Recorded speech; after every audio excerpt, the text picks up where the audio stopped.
saved me living with 20 plus years of age to sit around and do nothing. As a member of the only group of humans on Earth capable of creating, sustaining, and giving birth to life, women, please let me remind men like Nicki Minaj everywhere, the only thing that their body can make the game is way too out of order. Sperm. We gotta protect sons, protect daughters. I was gonna get in that. It's like hot tea, cold water. Jeff is with the clapback. Jeff with the clapbacks.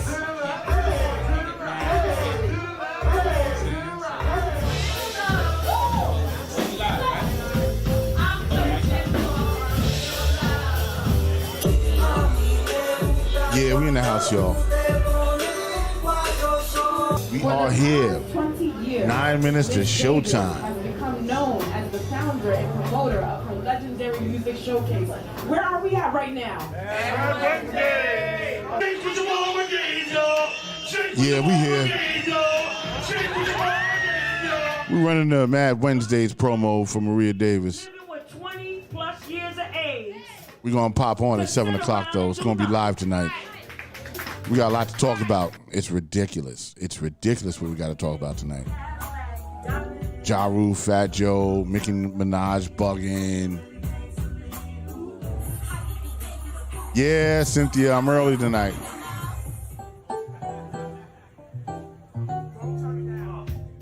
The game is way too out of order. Cynthia's like, you're early. Yes, I'm early. We gotta protect sons, protect daughters. We're finally on time. It's like hot tea, cold water. And if you're watching, this is Mad Wednesdays, Maria Davis at the Shrine up in Harlem, open mic. That's how we spent Wednesday night. For the past 20 years, Miss Davis has become known as the founder and promoter of her legendary music showcase. Where are we at right now? Shake with your mama gave y'all. Shake with your mama gave y'all. Shake with your mama gave y'all. God did not save me living with 20 plus years of age to sit around and do nothing. Right.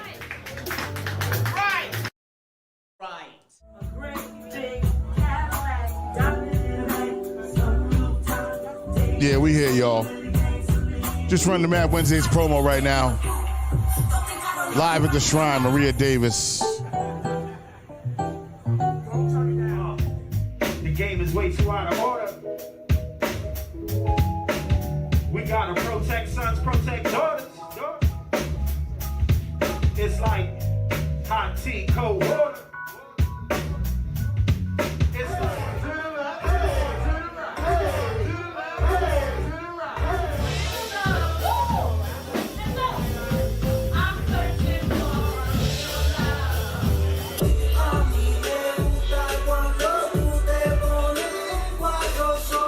For the past 20 years, Miss Davis has become known as the founder and promoter of her legendary music showcase.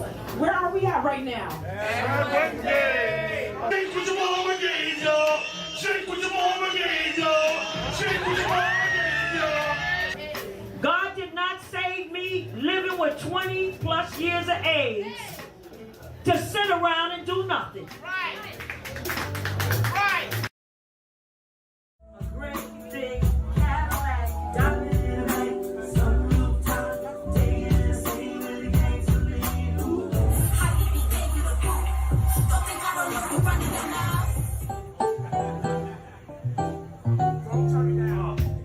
The game is way too out of order.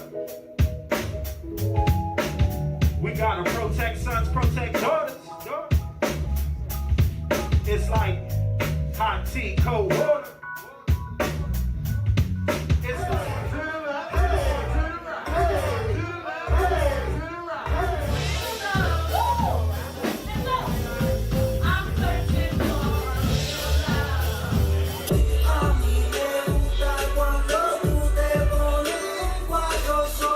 For the past 20 Yeah, I'm gonna hit the button in about 5 minutes. 7 o'clock. We going on. We going live at 7 o'clock, y'all. I'm here. We in the room, cruising the house. Where are we at right now? Shake with your mama again, y'all. Shake with your mama again, y'all. Shake with your mama again, y'all. God did not save me living with 20 plus years of AIDS to sit around and do nothing.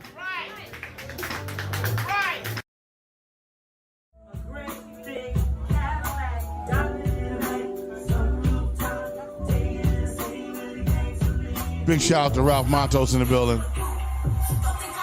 Renee Mickens, you was there. Renee was there. She took a lot of video. She actually took the video that's on the end of me. Way too out of order.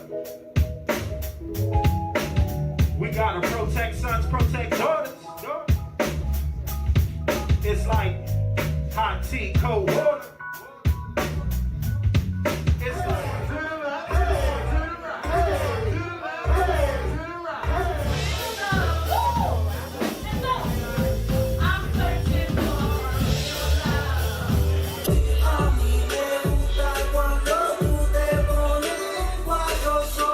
For the past 20 years, Miss Davis has become known as the founder and promoter of her legendary music showcase.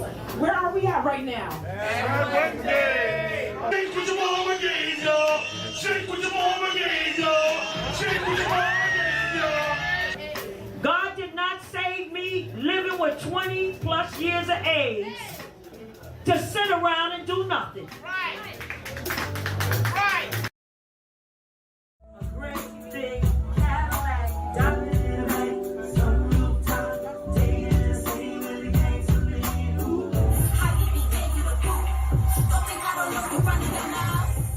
Yeah, we're gonna talk about Nicki Minaj, Ralph, for sure. The game is way too out of order. Give me your time to get in the room. We gotta protect sons, protect daughters. It's like hot tea, cold water. Big shout out to everybody that's early today. I'm here. Whole crew's in the house. We even got Jeff back.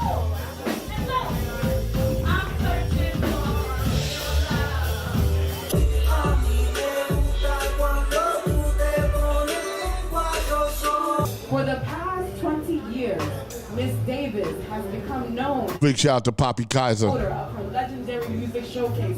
Where are we at right now? Shake with your mama again, y'all. Shake with your mama again, 60 seconds to showtime. y'all. God did not save me living with 20 plus years of AIDS to sit around and do nothing.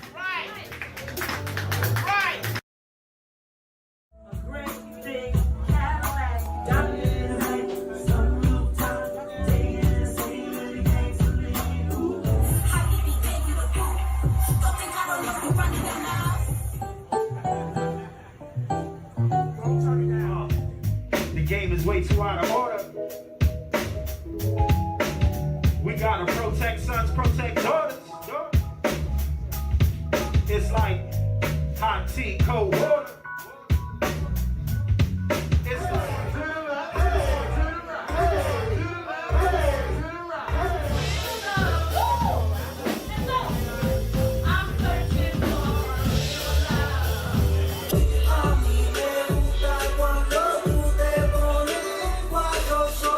For the past 20 years, Miss Davis has become known as the founder and promoter of her legendary music showcase. Where are we at right now? shake with your mama again, y'all. Shake with your mama again, y'all. Shake with your mama again, y'all. God did not save me living with 20 plus years of AIDS to sit around and do nothing.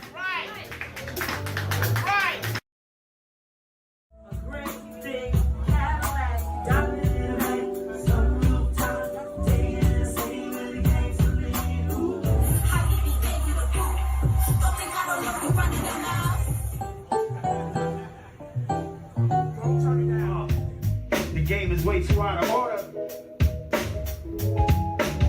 We gotta protect sons, protect daughters.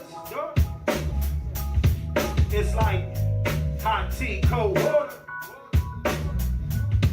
It's like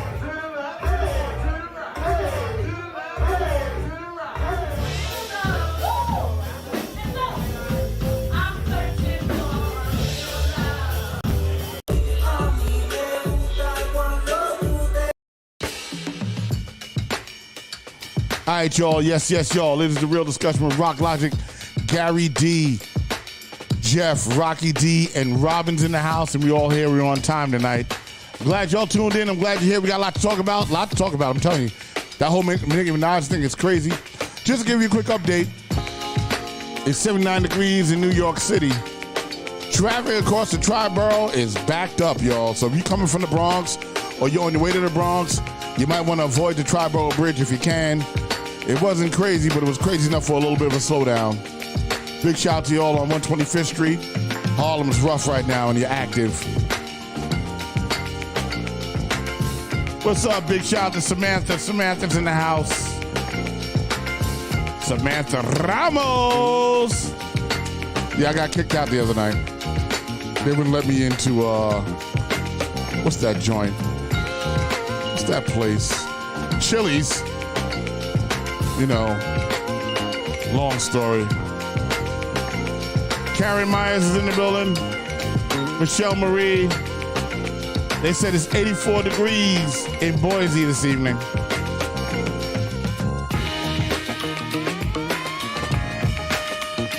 Sal 7T. Take Cleo Rem in the building. My man Peter Wayne is in the house. What's up, Pete? Wow. 1, 2, 3, and bang. What's up, y'all?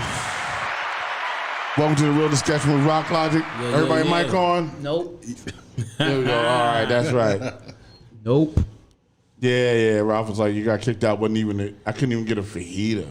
Wow. I couldn't get nothing.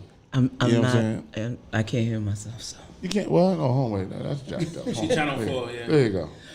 that's better. There you go. All right. There you Hello. go. Now we good. There we go. That's right. Samantha said, I said you should just came in. They didn't even realize that Dad walked in. Yeah, I know. Ooh. You know, Rocky's slick like that. Rocky's slick like that. It was crazy. Yeah, they held me outside. They were like, no, you can't come in. I was like, I tried to walk past and use my code word, right? And my code word for confusing people is Japan 4, right? So I was just like, Japan 4. She's like, what? I said, Japan 4. I'm going to the bar.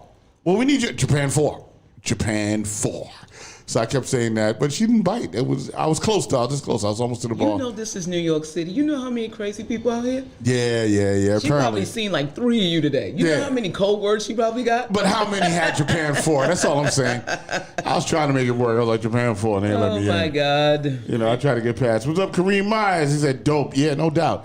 Yeah, so I tried to Japan 4 my way in, and it was a fucking bust. So it didn't work out. I mean, this week's been a pretty good week, I think. You know, a lot of things went on. Okay, talk about it. Well, Jeff is back. That's number one. Give him some claps. Jeff is Go back. on, Jeff. Yes. Jeff.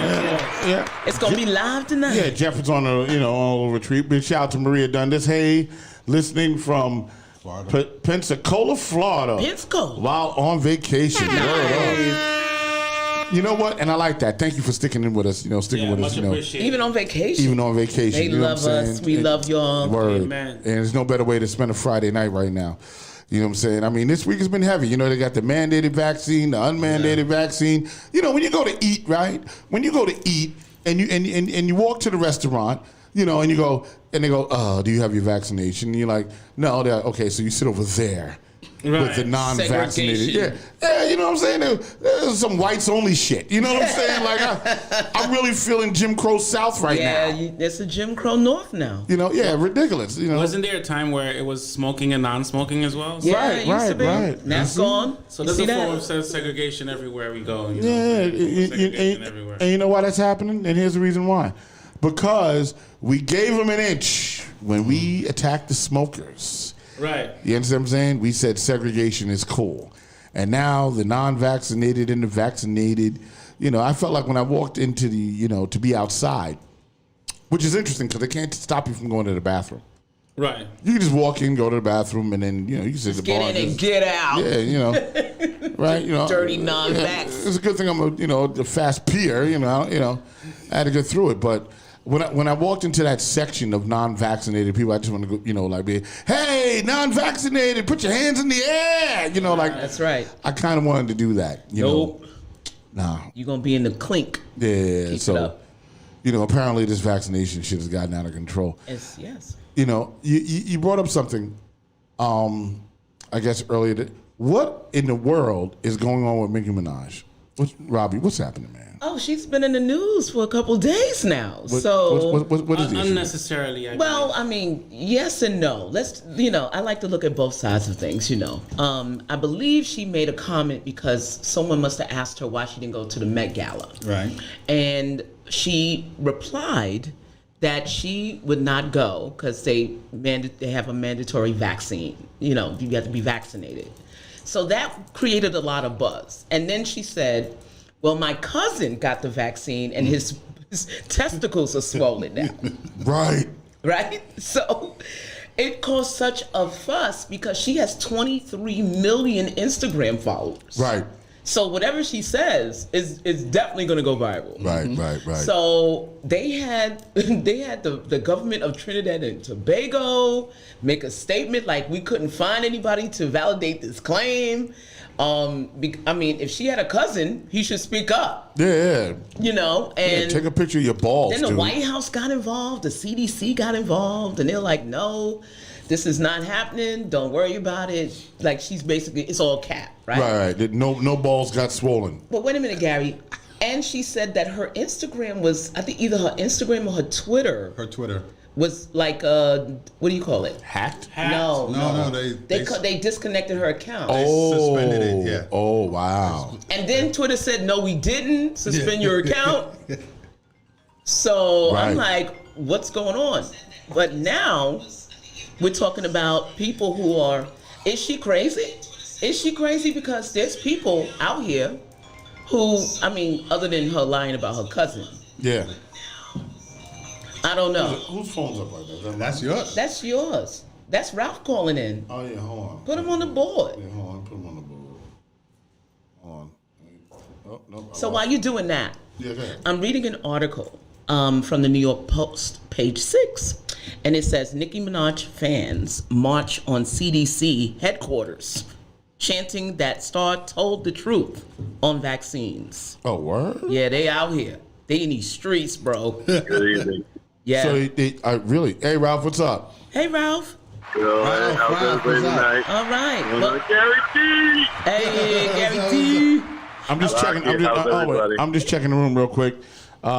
Sal Rivera said, "Hey there, good morning. Watching from the Philippines. Hey. What's up? Big shout out to you. It's 7:06. So in the Philippines, we're the morning show. Nice. LaFonda said, good morning. And Michelle Marie just laughing at the shit we talking about. Let me Yeah, jump so- in real Go quick. ahead, Yeah, go Jack. ahead. Come on, tag team. Let's go. Nicki Minaj. She says, and I quote, this is from her Twitter page, "My cousin in Trinidad won't get the vaccine because his friend got it and became impotent. His testicles became swollen. His friend was weeks away from getting married. Not a girl called off the wedding, so just pray on it and make sure you're comfortable with your decision, not bullied." So this is a direct quote from Nicki Minaj, and to what I believe is that she's not against the vaccine. She's just telling everybody, be aware. And so everybody who also takes the vaccine, we all know with vaccine and medication, period, before you take anything, you're advised to see your doctor. Right. You're advised to see a doctor because different people have medical ailments. That is true. Right? Yeah. Different people suffer from different things. So you may react to the vaccine differently from others. So Right. I think she's essentially trying to tell everybody, listen, don't get bullied because they're pushing this vaccine agenda very hard on people. Right. Well, justifiably, of course, because we need to protect the human beings on Earth from this pandemic, right? So Hold on, wait. LaFonda said, Charles. I could have sworn I said good evening all. Yes, good evening. What's up, Fondue? Fondue in the building. Yeah. Right. So I think she's essentially reiterating that, if you're going to make the choice, make sure you make the choice on you. Right. Make sure you're comfortable with the choice of taking the vaccine and not be bullied, coerced, or, be fooled into taking it if you feel like that's what the case is. Because why, if the vaccine, the people who are, the CDC and stuff like that, they know they're not really trusted by the public. Right. This is why on the many vaccine sites that I've worked on, they're giving incentives. You know, the Yankee Stadium is giving 2 tickets, right? Oh. There are places who are giving $20. Even the places I work now are giving $100 incentives. Wow. So you can afford to give out $100 per person as an incentive to get the vaccine. Okay. So this is along the lines of what she's talking about. Right. Don't be bullied. Don't think the incentives are something to take you, you know what I'm saying, to force you to take the vaccine and stuff like that. Just be informed. And I think they took what she said and they formed it into this big thing that I feel is unnecessary. Okay. She's see- being canceled. You think she's being Well, canceled? see, I don't think she's being canceled. I think people just taking that one quote, that one thing that she does, going off the like cuff. they take everything Well- and then well, go see- on. I gotta talk on this. I think that I got you, Ralph. well, one, I found it interesting that people on Fox News and right wing media, they all jump into her. Oh yeah. Her. Well, they want to jump on things that are young right now. Right. They want to grab the young So wave. like they're all defending her and stuff like that. But I think the problem with her is that in the messaging, because when you have followers like that, right? Right. Like her manager. Right. Should have told her. Like PR team. Yeah, her PR team. It's in the messaging because you can't you can't send out false messaging or speak in a way it's going to be interpreted in a different manner. So if she, and because of her popularity, she needs to do look. She needs to do what Cardi does. Like Cardi would get on her Instagram and be like, "Look, here's the deal. Here's what's going on. Here's what's happening." So you can't misquote what she's saying, right? Whereas with Nicki, I get what she's saying, but I think the messaging is wrong, and that's unfortunately, it created this big stir. Okay, so What I got going on in the chat room real quick is Diane Cameron says, if you're not vaccinated, you can't leave Australia. Oh dang. Regina Pantalone says, good morning. And she says, have a happy weekend, but be safe, everyone. Go ahead, Robbie. Oh no, I was going to just further go on into this article where she says they want you to get vaccinated for the Met. If I get vaccinated, she says, if I get vaccinated, it won't be for the Met. It'll be once I feel I've done enough research. This is what she wrote on Twitter. She's working on it. That's what she says. And she says, in the meantime, my loves, be safe. Wear the mask with 2 strings that grip your head and face, not that loose one.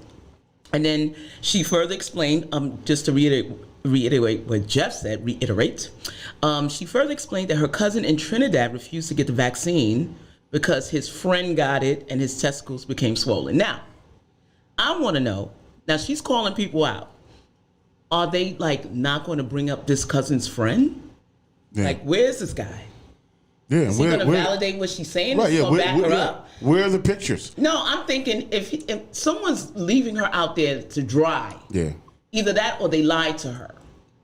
Okay. Or they're trying to silence this guy so he doesn't say anything because Right. it'll cause I don't know where to go with this. I mean, maybe he's embarrassed. I mean, to just come out to the world that you're impotent is rough. Well, he was about to get married. Embarrassed is the least of his problems. Yeah, good point. Ralph, what do you got to say? All right, so I know a lady who took the vaccine, Pfizer vaccine, and she thought, hey, I took the vaccine, okay. She went to a concert. Guess what? She ended up with COVID. Now, the thing is that she's been going through it, and they finally diagnosed she's negative, but they said it could be in her body up to 3 months. Then, on top of that, it's wreaking havoc. But even if you take the vaccine, because Dr. Fauci said, even if you take the vaccine, still says you have to wear masks up. A That's lot of right. people feel, hey, you don't have to do it because I took the vaccine. This is to help me go through the motions, but they don't understand it with people who have those existing conditions like asthma and stuff. It wreaks havoc on those people more. You know what I mean? Because me, since day one, since March when they shut down 58 productions around New York City because the film industry is scrutinized with this. Wow. Since day one, I haven't taken the vaccine because why? I don't go hanging out in bars. I don't go hanging out in clubs. I don't go to. You heard about what happened to the zoo concert in Randall's Island, right? Yeah. People got super spreaders. People got infected.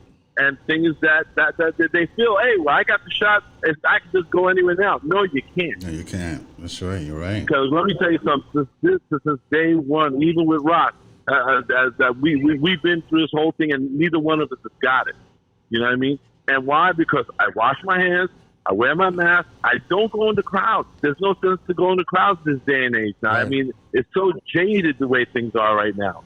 And all I'm saying, I agree with Nicki Minaj. All she's saying is just be safe, wear your mask and do the right thing. You know what I mean? Right. And the thing is that if you don't do the right thing, you're going to get it. Whether you go to Costco, let me tell you something. A lot of these people, production companies, when they shut them down, is because those people are going around to the clubs, going around to the after party, whatever they're doing, and they're not following the rules. And this is why you get hit. When you don't think you're going to get it, you're going to get it. Right. Because like I said, I don't go hang out in clubs. If somebody cross, hey, I'll cross the street. No offense, but hey, I gotta live. I gotta pay my bills. You're like, nigga, you coughed.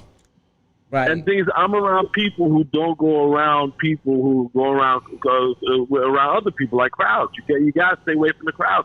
That's that, because you got one person who probably got it and then just doesn't think it's gonna affect them. But yeah, you're talking, it's spreading out. But like I said, this is when you're not safe. That's when it hits you when you're not safe. But I wear my mask all the time. You know what I'm saying?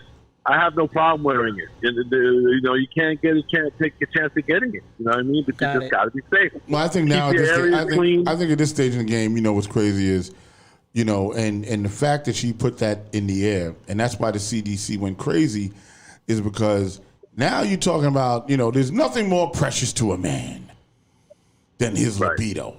Right, his libido is it. So now you put out that you could potentially become impotent from taking the vaccine.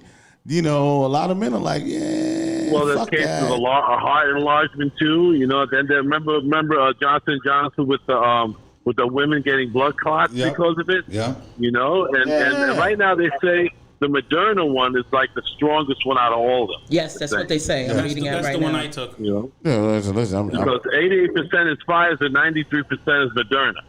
And I'm afraid of becoming impotent now. I'm like, listen, hey, listen, well, see, here's the thing. Be a eunuch. Yeah, exactly. Big shout out to Linda. What's up, Linda? Hold on, Ravi. Yeah, big shout out to Linda. My girl Linda's in the house. LaFonda said, which is common amongst vaccinated people. It's a no-win at the moment. And she's right? Because vaccinated people are still getting the virus. But they're not, well, allegedly they're not dying or getting the severe cases. I can honestly say that I personally know that, what? That is not true. Okay. Working in hospitals. Personally, I know working in hospitals. Not even like I heard it. You know what I'm saying? Right. I work in the hospitals and I talk to, medical professionals. They're like, listen, B, this is what's going on. And a lot of medical professionals are not taking the vaccine. Okay. A lot of nurses and doctors. And now this mandate, which is mandating them to have to take it, which is costing them their livelihood, right? That they can't work. And like, how does this work? Like, so now, if you're telling me I can't do what I want with my body, I have to do this thing. I have to do this vaccine, or I can't make a living. Some landlords are now evicting you if you don't have the vaccine. Yeah. Like, so now I can't have a place to live. That's crazy. I can't have a place to work, right? I can't go out and eat, right? So you're taking away basic living conditions from people. And like, that's a lot of fucking pressure. Yeah, but I mean, I hate to interrupt, but I've on social media, I read people's like rants about people who are anti-vax or who have not been vaccinated, and they're like, basically, you might as well die. We don't care if you don't have basic necessities. Just die. We don't need you anyway. And I'm like, what kind of stance is that? Right. But how strange is it that they're making people like saying we'll give you 100 to take? I mean, that's suspect. Well, that's suspect. We don't trust. Like I'm in go ahead, Jeff. Go ahead, Jeff. You know what I'm saying? Because Jeff is giving out shots like candy. Yeah, he's giving out shots like now latest. Right. Dude, what other virus in the world have they pay anybody to take? A vaccine? It's because polio has been concentrated. You know, it didn't go too far. You know what I'm saying? Like, this is a global pandemic that everybody's affected with. And I'm a vaccinator. I have experience with all 3 vaccines. I've administered all 3 vaccines. I've administered J&J. I've administered Moderna and taken Moderna myself. And now I'm currently administering Pfizer in the Department of Education, in the schools. You know? I've vaccinated children. I've vaccinated their parents. I've vaccinated teachers. Vaccinated cops, nurses, and so on and so forth. As far as the healthcare workers, this is where we feel, rubbed the wrong way. It's because, during the pandemic, right, we were the front runners, right? We were the front line. We put ourselves, in danger to take care of these people. And now, when you come and turn around and force us to take something, force us, like we're the degenerates, when you can't function without us, we feel away. I think the approach was, wrong when it comes to the healthcare workers. That is definitely I think the approach is wrong when it comes to the teachers, because these are the lifeblood of the future, the lifeblood of the community, the lifeblood of, of what we're doing, the municipality. Don't worry, I'm having the same issue today. The Municipalities. municipalities, Yes, are don't worry the ones about who are. I can't spell Wednesday, so it's cool. okay. Oh, I can't wait for this one. They're the ones who are out there. So I think it's the approach that's making us, feel bad about it. But yes, I agree with the incentives making it suspect, but it has to come with the trust. You know what I'm saying? As far as this guy with his testicles swelling and stuff like that, let's say something like that. We don't have enough data, to see if this vaccine is really working or really not working. Right. For anything to come. Let me just Yeah. Sorry. Yeah, I think it takes honestly, it takes up to 3 to 5 years to have a good, effective data to say, hey, this is what we've done, and this is what is a result of it. So basically, people who have been vaccinated now are the baseline for further study. Well, of course. In the future. Absolutely. Look, listen, I mean, Just a quick shout out. Big shout out to my man Globe. John Miller's in the house. He says, massive shout out to the staff. Knowledge is power. like, Go ahead, Gary D.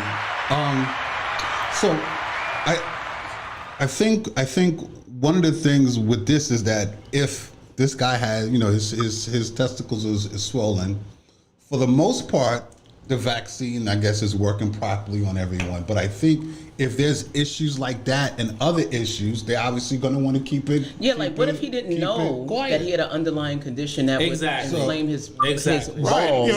Ball swellenitis. And there is such a powerful messaging about pro-vaccine. Right. So across the board, they're going to try to drown it out, no matter what. Even if, look, it could be right. Yeah.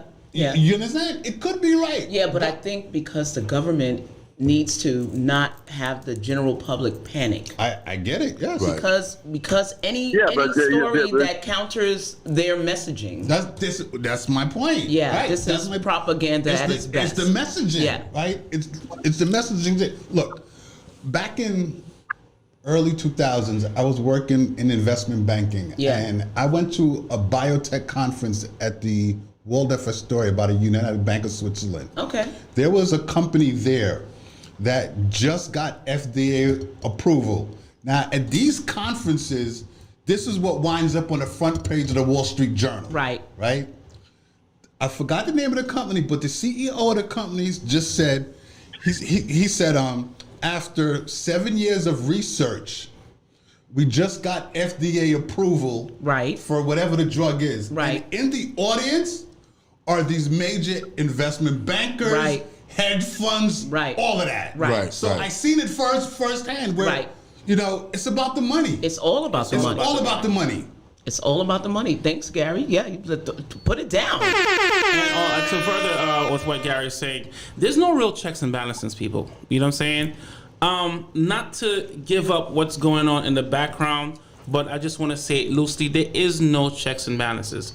There are people who are able to acquire these vaccination cards and say they're vaccinated and not vaccinated just to get through. I blame Trump. They're doing this e-card thing where you can put it, the Excelsior pass. Right? That can be duplicated. They're asking for a picture. Where have you seen ever that an ID card or something to identify Right. you has been acceptable as a picture. Right. If you get pulled over by the police, even if you have a picture of your insurance card, they don't take that. Right. Because it's not authenticated. But you can take a picture of anybody's vaccination card, Photoshop it, and it'll be taken. Right. So where is the true checks and balances? I'm gonna wait before you go, Gary. Let me just. When Corona first hit, the messaging was not unified. There was no, it wasn't. There was no order. There was no balance. There was nothing for the people to trust because guess what? The president did not believe in vaccines That's at right. the time. No, he called it the Chinese disease. That's right. Right. He kept calling it the Chinese virus. He made I don't believe he even took it at all. Well, you know what? We can debate that. I don't think a lot of top officials, I don't think have Trump taken is Trump. Yeah, I doubt that happened. I mean, but as the leader of a free world where you need businesses to run and you need everybody on the same page, it was his administration that caused the rift between Fauci. Because remember, Fauci, he was trying to silence Fauci. He didn't want Fauci to say anything. He kept him in the back. Like, no, don't talk, no. And then you stop seeing Fauci after a while. So I think that stemmed the tide for distrust in the government. Mm-hmm. And now we have this variant, which does not come from the unvaccinated.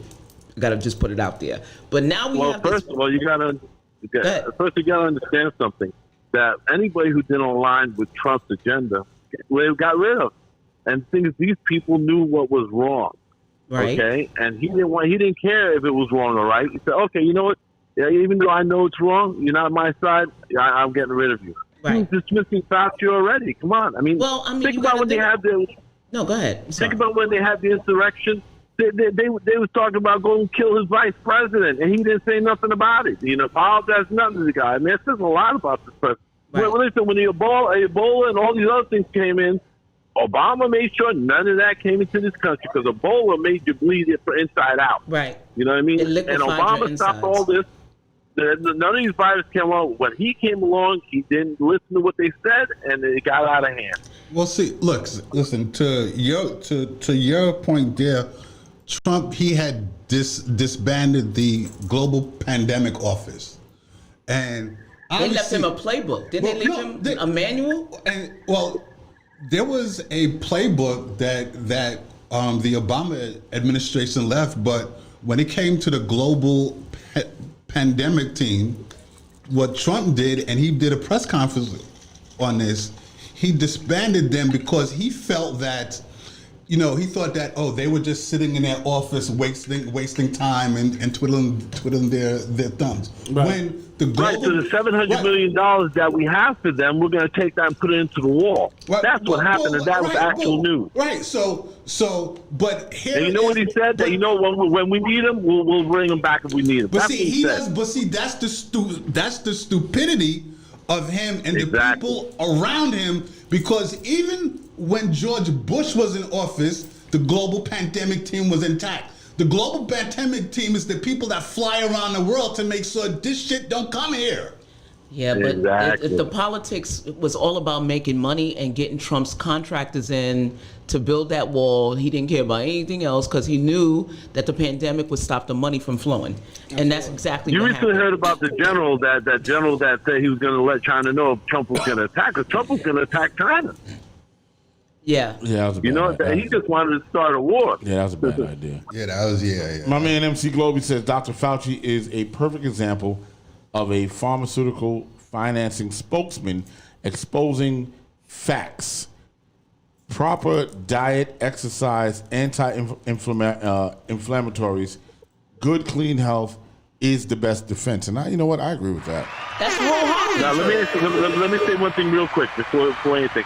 Rock, I sent you a link that you should play, and this was done in the Bahamas 2 weeks ago of a guy who's an engineer, and he has degrees in a lot of stuff, and it exposes to a friend through Pfizer a lot of stuff you need to know. I think you should check it on your show and let people hear this, because this is something that happened 2 weeks ago in the Bahamas, and when they try to talk him down and say, look, the people got to speak. No, the people that had to speak wanted to hear what he had to say, Yeah. and they were shocked at what they heard.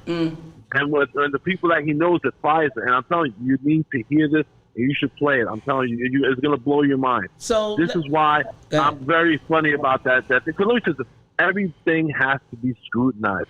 That's why people like Nicki Minaj and all those people, and just like me, I mean, unless I know for sure it's something that's for the human body, yeah. But you're hearing all these things that are going on after people take it. It makes you think. It makes you worry. That's why people shouldn't be penalized because they're being careful with their bodies. You don't know what half the time the government you don't know what to believe. Right. You know what I mean? Right. And didn't the FDA because, like I said, approve OxyContin too? Because let me tell you something. What's going to happen when it comes to time when you can't even go to the supermarket to buy food to survive if you can't go out and eat? Yeah, that's what's next. I'm serious. I think that's what's coming. FreshDirect.com. Fresh Direct. Mm-hmm. That's what. Yeah, but that they can't do because you can't starve people out. That's wrong. Yep. You know what I'm saying? You cannot do that. And the thing is, you shouldn't penalize the people who actually been following the rules and do what they have to do and still don't have that virus. Yeah, and not only that, but it is proven by the data in Israel that if you had COVID, you are 11 times more likely to not need the vaccine. You already have, natural immunity to even the Delta Let me tell you something. My nieces just had that. And what happened, they went through it, they got it, and they're over it. Why? Because if you don't let your natural body take care of stuff that you have to take care of, and you're using medicine, it's like you keep using hand sanitizer. After a while, you ain't going to have no immune things to protect you because you didn't wash it out. Right. You need some germs you need. Yeah, it's true. Word, Let me tell you, I haven't had a flu shot in years, and let me tell you, every time whenever I got the flu, I let my body work it out because it will create the defense. It's like your body, your defenses in your body are like scientists. When something hits, okay, guys, let's get together. We got to start working on this thing because the thing is coming in, and eventually, we got it. It's gone. And why? Because your body's defenses had time to build its immunity. So you're speaking about a general. That's why they call it the immune system. You're speaking about a generalized healthy person, and I understand that. But let's take the collective of the community that we have. Let's just talk about New York.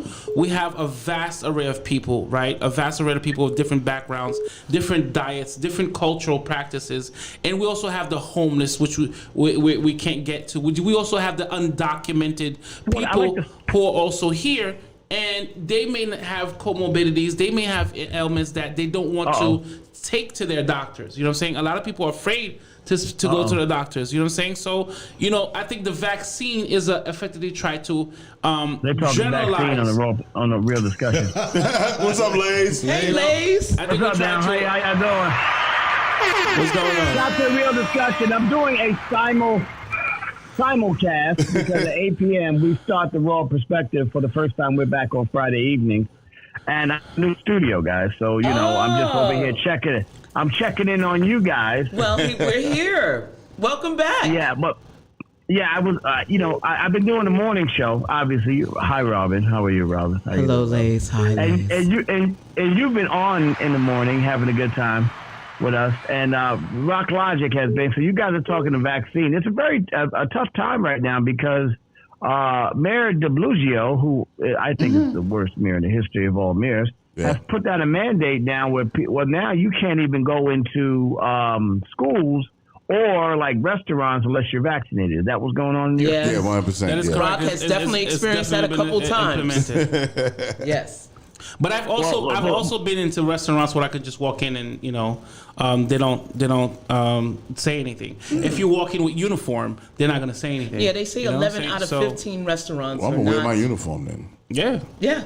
Well, they say 11 out of 15 restaurants are not asking for vaccination cards. Yeah, because they need that money. They need that money.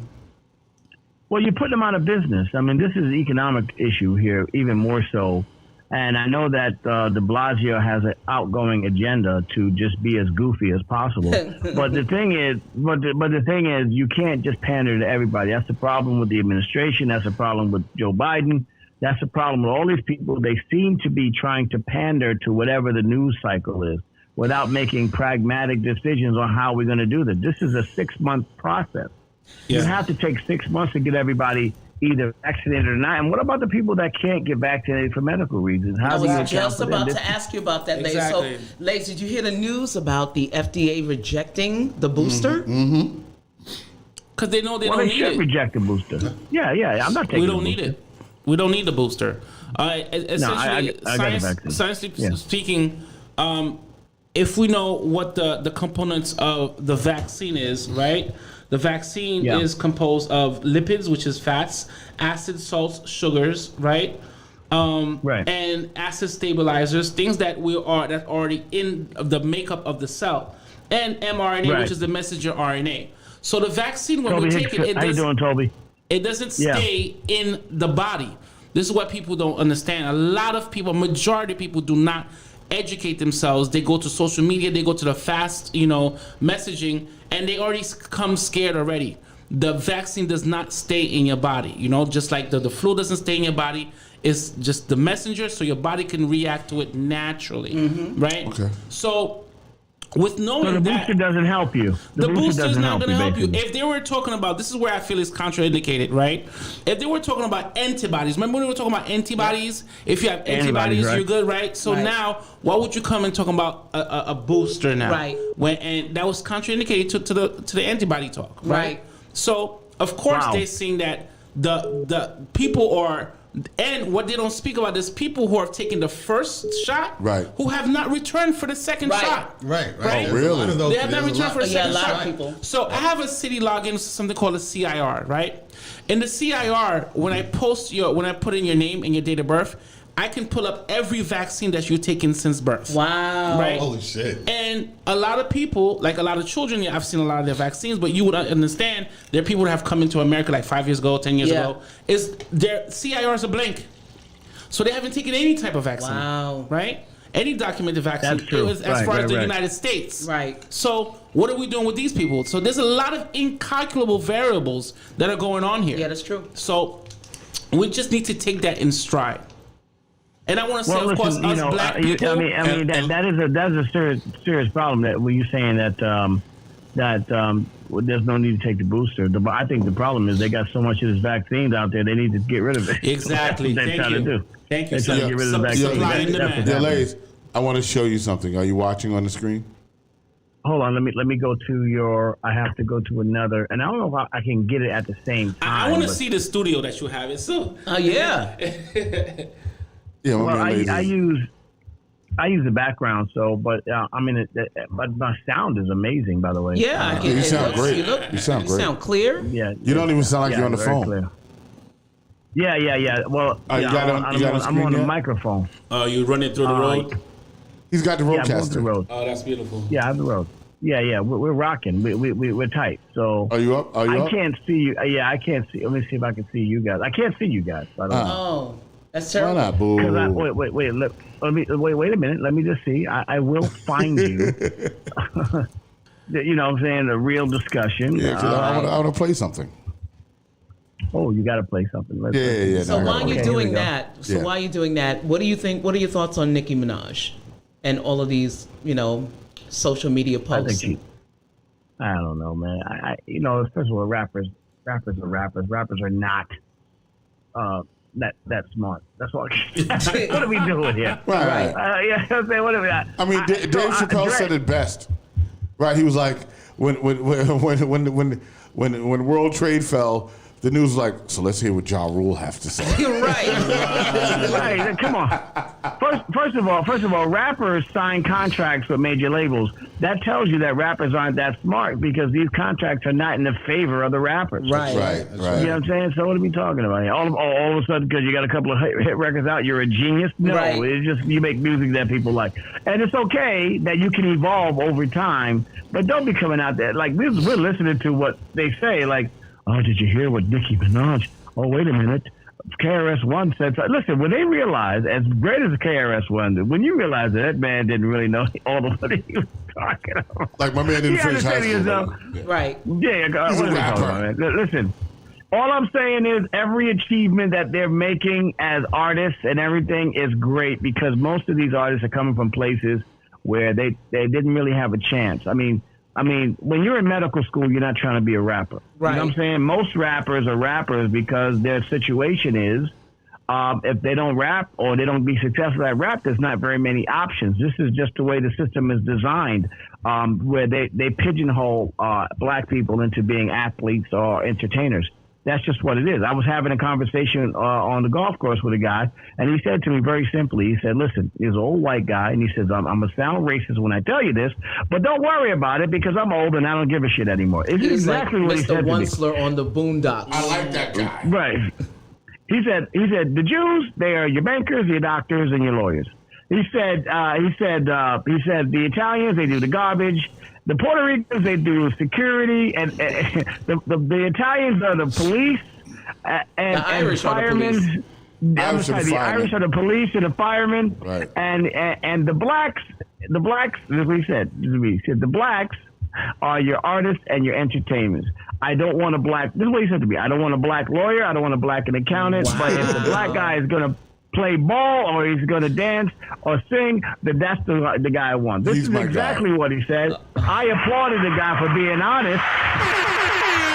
But was he right? Yeah, he's very white. No, was he right? Oh. Well, in the context of this society, I think he was right. If you look back at what's happening, look at we don't pay attention to black, the black successful people in this country because they be quiet because they have to stay successful in the frame of the white establishment. Right. It's that simple. Right. Once they start to lean out of that, come on, Bill Cosby tried to buy NBC and they shut him down. Yeah. All of a sudden, every old person in the world was like, you know what, in 1957, Bill Cosby raped me. Some real Freddie got fingered shit. Yeah. Yo. He fingered Freddie. Japan 4, ladies. Japan 4. You're a monster. So I just want to pivot back. Do you have? And I gotta go to commercial in All a right. minute. So Lace, just look at the commercial, and then come back and tell us what you think. All right, here you go. I'll play it right now. Is Nicki Minaj losing her? Go on, let's stop.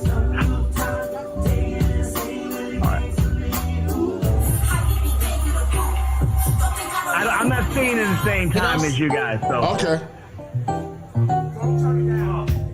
The game is that's Maria Davis. Yeah. We gotta protect sons, protect daughters. Somebody's doing karate kicks. It's like hot tea, cold All right, water. Deneen Womack. Hello, Deneen. It's like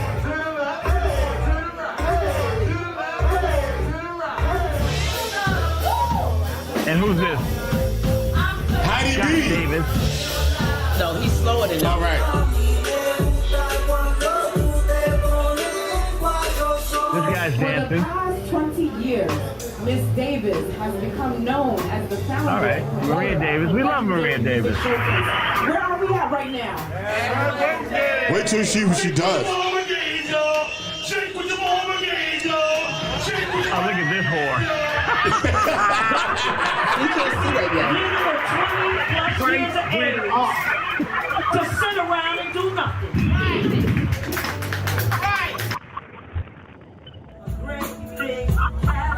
There you go, ladies. That's awful. Hold on. Price went up. I gotta play this one. Hold on. Wear your Oh my mask. god. Oh my god, play another video. Yeah, ladies. All right. Wash your hands. All right. So, Yeah. that's hilarious. Yeah. First of all, let me just say, shout out to Ja Rule for devastating and just really just wiping the floor. We're at just that about Joe to in the get into versus that. series. We're just about to get into that, Yo, Lace. right after this video, ladies, I'm getting into Lace. that. Oh my God. Stay on the Please stick line. around. Stay on the line. Please stick around. Everything shifting, switching it to another spin. And we're gonna win. We're taking it where it's never been. You better believe it when you see it, cousin. Facing the danger, coming up with the game changer. All over the radar, doesn't matter who or where you are. Whether you're near or far, everybody's raising the bar. Cause I won't hug you, it doesn't mean I don't love you. Rather be 6 from you than 6 under you. The king of pop said, you wanna be starting something? Flaming thunder, burning my mic like lumber. Give me the microphone and keep the flame coming. Invisible enemies are unseen. The war is Which one? Not for the missile, not for the guns. We're getting closer and closer to Armageddon. Ultimate weapon, God bringing it down from heaven. Evil destruction, easy like the push of a button. In 95, front lines, nowhere to hide. Another epidemic crisis. New order, there's no way to fight this. Conspiracy theories, greed, technology. Dark D, CDC, vaccines. 5G, the economy has no money. Swabbing and robbing me at the corner pharmacy. Make history, recovering, restarting. GLOBE, who's next after me? And then I see the disinfectant where it knocks it out in a minute, 1 minute. And is there a way we can do something like that? United we stand, and why do we fall one for all? All for one, depopulation and radiation. Get ready for things never seen, never heard before. Get ready to ride until the wheels fall off. Public housing, the most vulnerable place to be. Unfortunately, this is only the beginning. Continuously tracing and testing. Quarantine, streaming music and movies. Alphabetically from A to World War Z. Chips, minerals, cryptocurrency will have a lasting effect on society.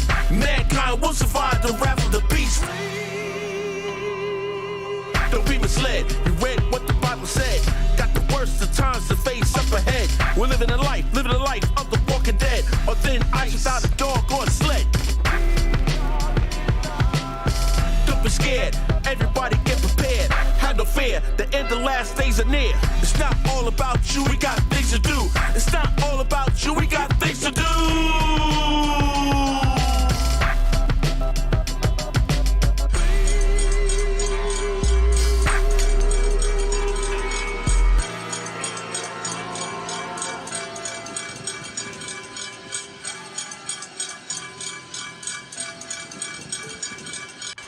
Big shout out to MC Globe. Yeah. Big shout out. Give him some, you know. Yeah, I got him some horns too. Yeah, that, and I'm calling Lays back. You're not getting off that easily. That's right. So while you're doing that, let me wrap up the Nicki thing. I mean, you know, since it's in the news. Because we have to talk about Fat Joe and Ja Rule. No, we're going to do that. All right. You better know. I took my glasses off for this. But I think that... Oh, my phone died! Oh, no, man. No. So, the thing about Nicki Minaj, to me, that I think is funny, is she would rather us talk about this than talk about her husband. That's right. What's that right? What are we talking about? Right. He had to register as a sex offender in California. Yeah. But he got, I think they rejected his probation. Yeah, he got like 17 years or something like that. Yes. Yeah, they hit him with like 17 years. So she's distracting the public. Yeah. Because at first they said she didn't come to the Met because of the allegations of her husband. That's right. You're right. That's right. And she completely flipped that around to not getting vaccinated. Yeah. What? How genius is that? Yeah, that's kind of nice. Yeah. You know what? Yeah, I gotta give Nicki props.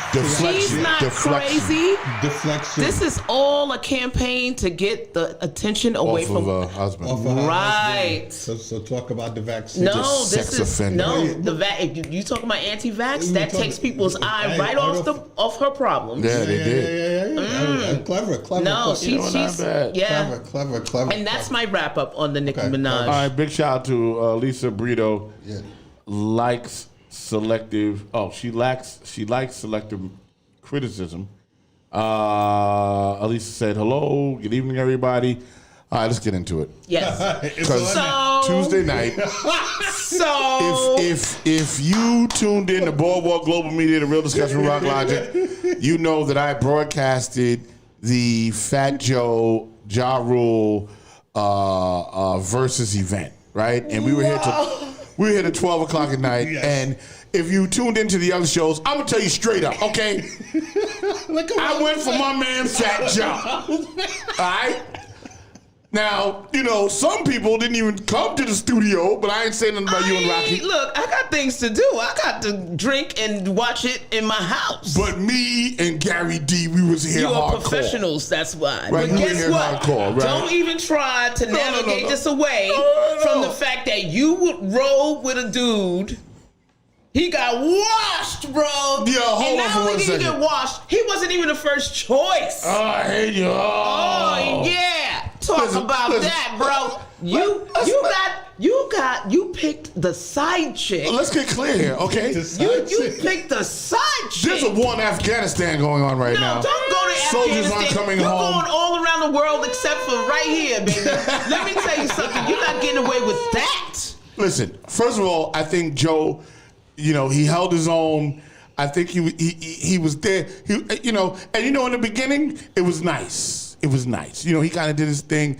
Big She came out to Annie up. I mean, what's her name? Too convincing. No, I don't. All right, listen. You are going down, bro. All right, so Ja Rule did his thing. No, not only did he do his thing. I hate you.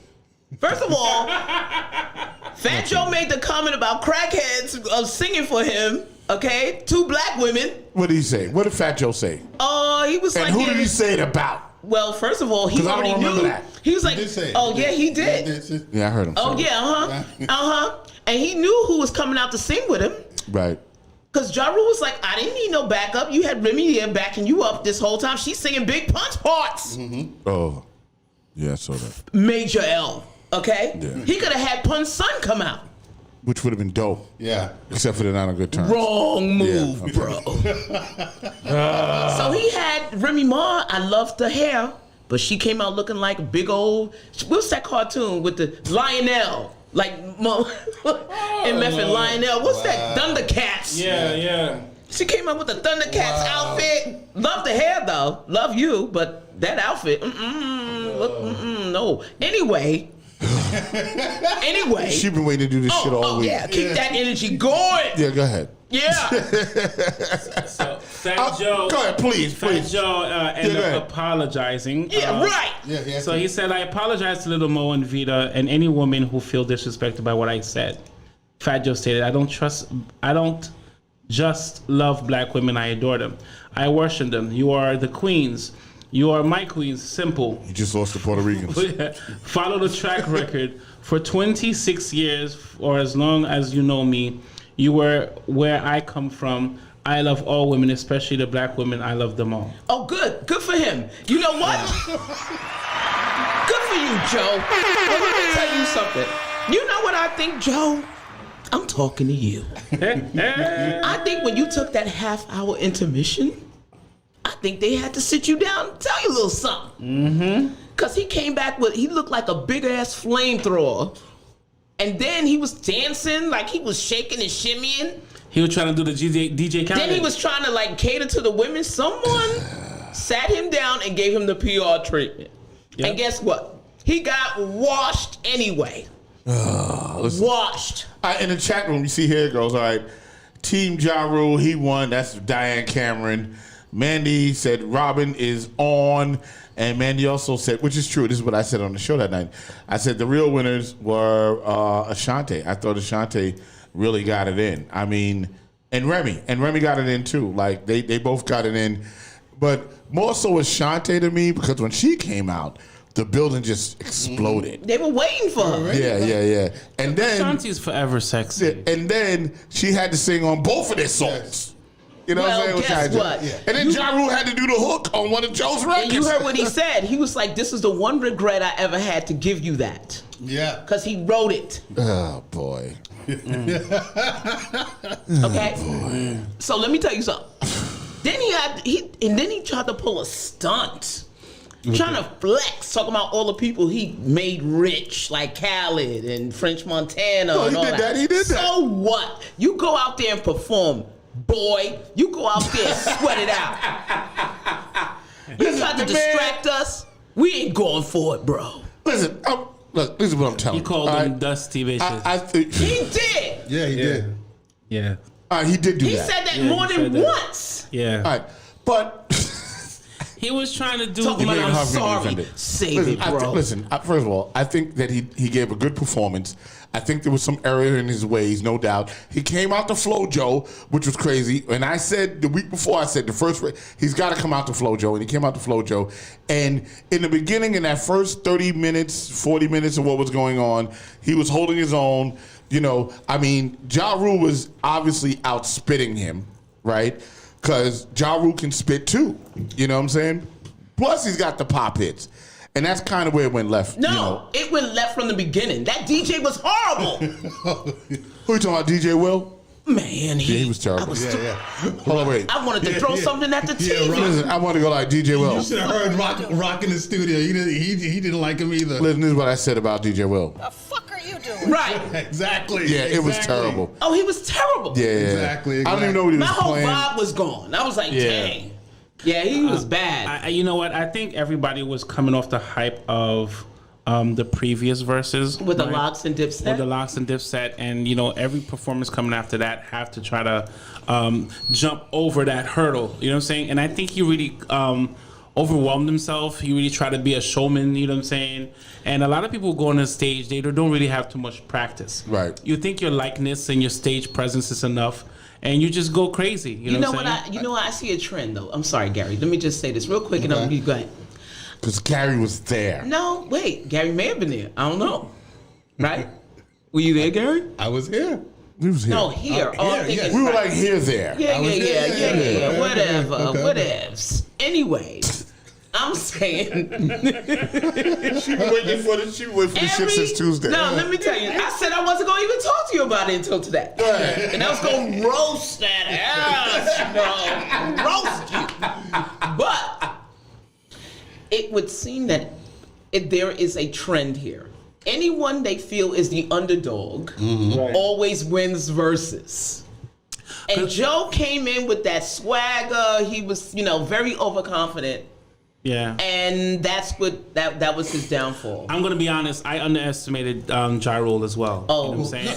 Only because I had a little bit bias because I love Eminem. You know what I'm saying? Okay. And I took way back from when they had their beef and when Eminem jumped and washed him. Busta Rhymes washed him on these rhymes. You know what I'm saying? And he couldn't keep up with the rest of the other conglomerate. So I kind of forgot his discography. Right? They call it right. Yeah. And I kind of underwrote him a little bit. Yeah, a lot of people did. But it's great except for the women. Right, it's great for the culture that he was, reintroduced to this, community of music. Oh, no doubt, no doubt. Well, I mean, look. The price is not the same It's today. not the same.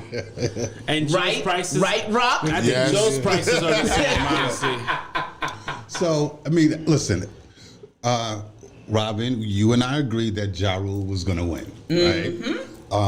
Get on the winning team, Gary. You on the winning team. Of course. Whatever. But here's the thing that I see with that. And to go back to the other verses with Jada.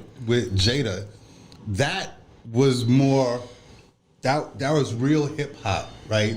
Yes, absolutely. Right? That was real hip hop, and I think that set the bar to what future hip hop verses are going to be. Right. Go ahead. Right. This one here, as much as I knew Ja Rule was going to win, this just seemed a bit. This just seemed a bit scripted. Right? Yes, they were in it together. Right. They've been friends a long time. Because even though Joe did his hits, Ja did his hits, they still had more hits that they could have did. They could have. They did songs that I felt that were fillers. I'm like, dude, nobody knows those songs. Right. So I remember that. Right. So I'm thinking that when you do verses, it's supposed to be like hit for hit, and they didn't do that. Well, you put it in perspective, though. Put it in a real perspective. There goes Robin.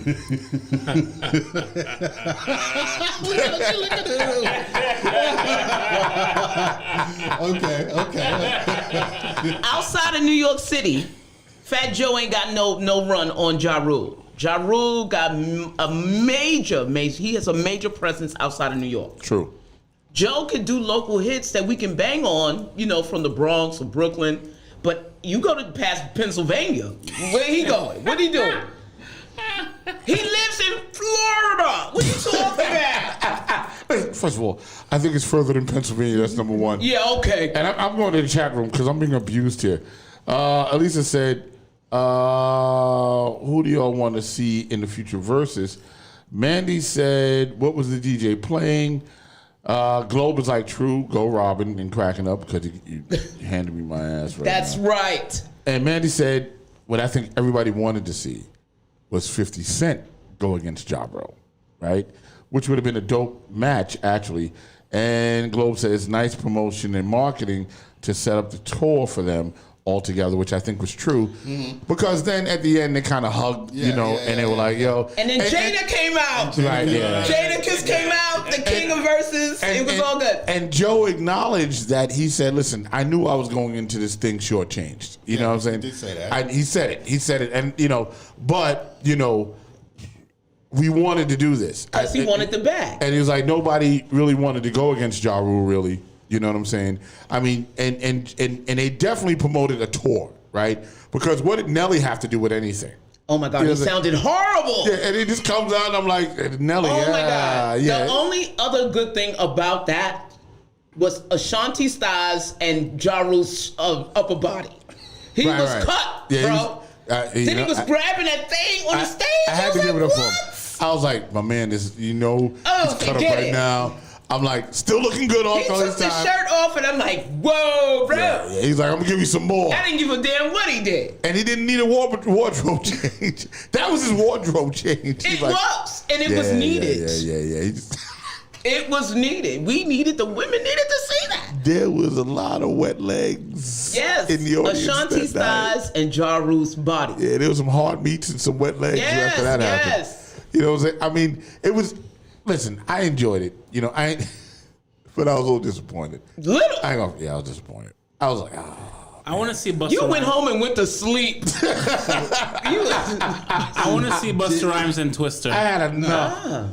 Busta and Twister. Did you hear? But no, Busta's catalog is way too big. Did you hear? True. Mariah Carey versus Ariana Grande. Nah. You know what I want? The Weeknd versus Bruno Mars. Well, that might. That'd be kind of nice though, because I think they're low-key carbon copies of each other. Well, but I think it's a good carbon copy. Yeah, it's like a Mario and Luigi type thing. Let me tell you something. If they're gonna do New York, if they're gonna stick on New York, because there's like Atlanta is real hot behind this right now. Right. They're like, wait a minute. Manny said Nelly sounded like he had a cold. Good grief. He came up there with COVID. He sounded like he had glass in his throat. Anyway, what I'd like to see, if they're going to really go back into hip-hop, right? The real hardcore hip-hop, I want to see a DJ battle. I want to see like Flash versus, Yeah. You know what I mean? Yeah. Flash and I want to see some B-boys spinning on the floor. Yeah, Flash versus Grand Wizard Theater would be a great versus. Yeah. Right. It'd be great to see. Yeah. Yeah. And then, maybe in the second hour, they could bring out the Fantastic Five. Something like that. Yeah. And the Furious Five. I mean, the DJs are the one that made the 90s, y'all. Hip-hop is not just the 90s. Right. Yeah, I think, in all the I think that would be a dope versus. I think it would be a fantastic versus. Yeah, I think. Like the way they used to do the DJ battles back in the day. Word. That's hip-hop, that's hardcore foundation hip-hop right there. Yeah, that's the bottom. Yeah. That's the bottom. That's the rock bottom right there. So, speaking about verses, so after this one was done, did you see? Hold on. We got one in the trap room. We go. Frau Mungle says, MC Sticky versus Fat Man Scoop. That's all I'm saying. Oh, wow. You don't want none of these Scoop. You don't want none of these Scoop. Okay. Yeah, there you go. Oh, my God. The hype man battle. Yeah. The hype man battle. That's what's up. Yeah. And John Miller, Globe says true. Yeah, I hope it's true. We're gonna have to work on making that happen. Yeah, I think that could happen. Yeah. Flavor Flav too. Let's bring Flav out. Yeah. And what's that other guy from DC? DJ Cool. DJ Cool. Yeah. DJ Cool. Yeah. Brandon, let me clear my throat, nigga out. Yeah, that's him. Yeah. I'll fucking roast them all. It'd be like a in WWE, like a whole tag team joint. Right. A battle royale. Yeah. I like that. First of all, I got more hits than all of them. Well, anyway, I think it's true. But if you want to get back to the foundation of hip hop, that's where you want to go. Yeah. I like that. I like that.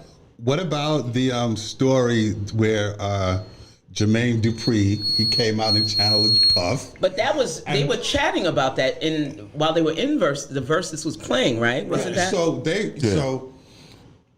he challenged Diddy. Diddy is like, well, your arms are too short to box a god in. Which is some bull. Right? Which is some bullshit. So he's like the only one that he would challenge is Dre, or Dre is in his league.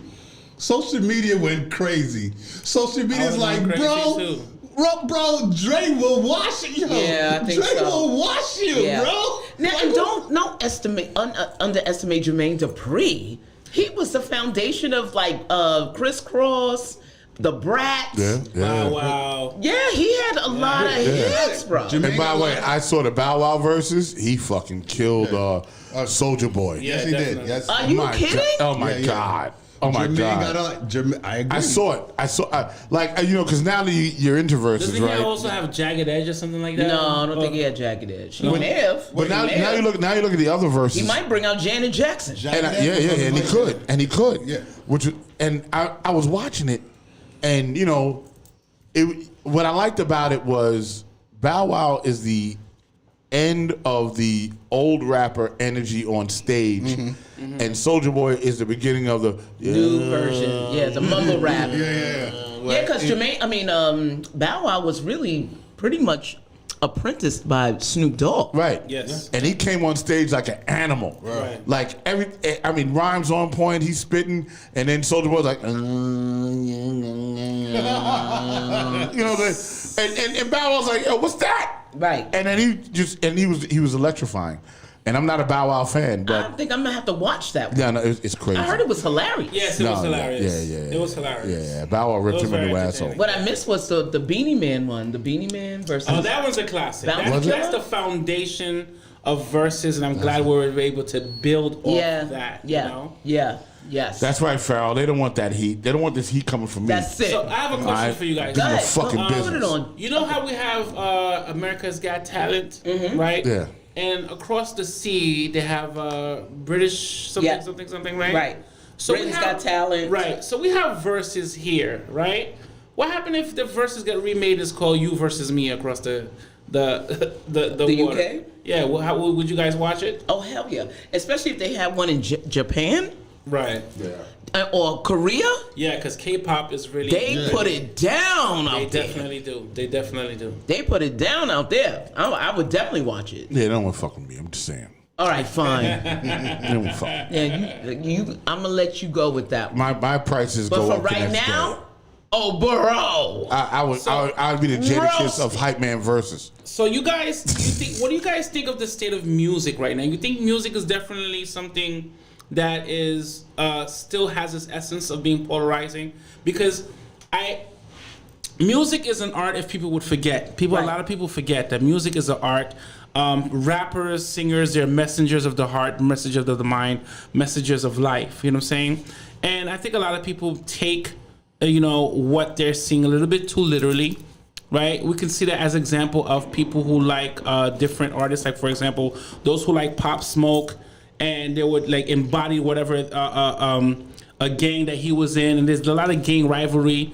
Another example is Movado versus Vibes Cartel, right? Okay. Gaza versus whatever the other side, Gully, right? And people on the streets in the community actually was at war with each other, right? Because over this representative of the these people that they follow, right? So the state of music right now, a lot of people who are passionate, like the Barbs, right? When we're talking about Nicki Minaj, I think a lot of people really take the music to heart. Do you guys think that this is something that's still happening to this day? It's definitely in full effect now. Yeah. Listen, everything is about social currency right now. Mm-hmm. Wow, I like that. That's right. Everything is about social currency. The only reason why we're even talking about Nicki Minaj is because of the followers that she has. Yes. Okay? That's the only reason. I don't know this woman from a hole in the wall. And, some of the music I like and some I don't. But I can't justify why people ride so hard for someone only because of the music they make. You know why? Because everyone's a follower, and they just want to be. They want to be led, and they get caught up emotionally on what they project a person to be. Right. Not what they really are. Not what they really are. Now, for me, in this particular example, I would never ride with a woman who married a sexual offender, predator. Let's start with that. Yeah. That's crazy to me. And just the mere reason that she has to create this spectacle to Right. get the news off of this dude, Right. just so happen it happens at the same time. So when you say you'll never follow a person who married a sex offender, I would not. So are you putting the artist and the person together, right? Because I want to let's just juxtapose just a little bit. No, I get it. Right. I'm with you. I'm riding with you. Nicki Minaj, I feel like probably I don't know her. I don't know her personal life, of course. Yes, you do. She is. You know her personal life. She married a sex She offender. started with Safaree. Right. So you're right. And then she got with Meek Mill. Like, Right, what what's the it- hell? but this- her track record is trash. But hold on. Somebody's on But fire isn't tonight. it a natural track record of certain women, though? For example, you have this man, right? And given the biological clock, you break up with this man. You have the rebound guy. That's the friend that was already there in the background, right? And then you go and brace yourself with a familiar at the end, and you have children with this familiar. A person that's in from the back, you know what I'm saying? From the beginning of the past or whatever, because you're coming of age. Your career may be, taking a pause. So you take this familiar body and then you create with him. It's not a wise choice, but it's a common choice I see with That, her. You know what I'm that's saying? the same argument you can make about R. Kelly as well. I mean, it's the same argument. Like, P-boy. right. Right. So, I mean, at a certain point, your morals and ethics, they clash. Yes. Right. When you find out this person, you lift the veil, because that's what it is. Right. What they're putting out in front of the public is a veil. Mm-hmm. It's what their PR people, their management puts on, Right. so that you can like them. Right. And that's false. Right. That's false idols. That's right. That's right. Yeah. That's right. So when you open that veil to me, I'm like, oh no. And I think the can't problem with ride. that is, when you make a record or recording and it becomes a hit, it's bigger than you as a person. Right. It's bigger than you. Right. Because it affects people and people interpret that record however they want to interpret it.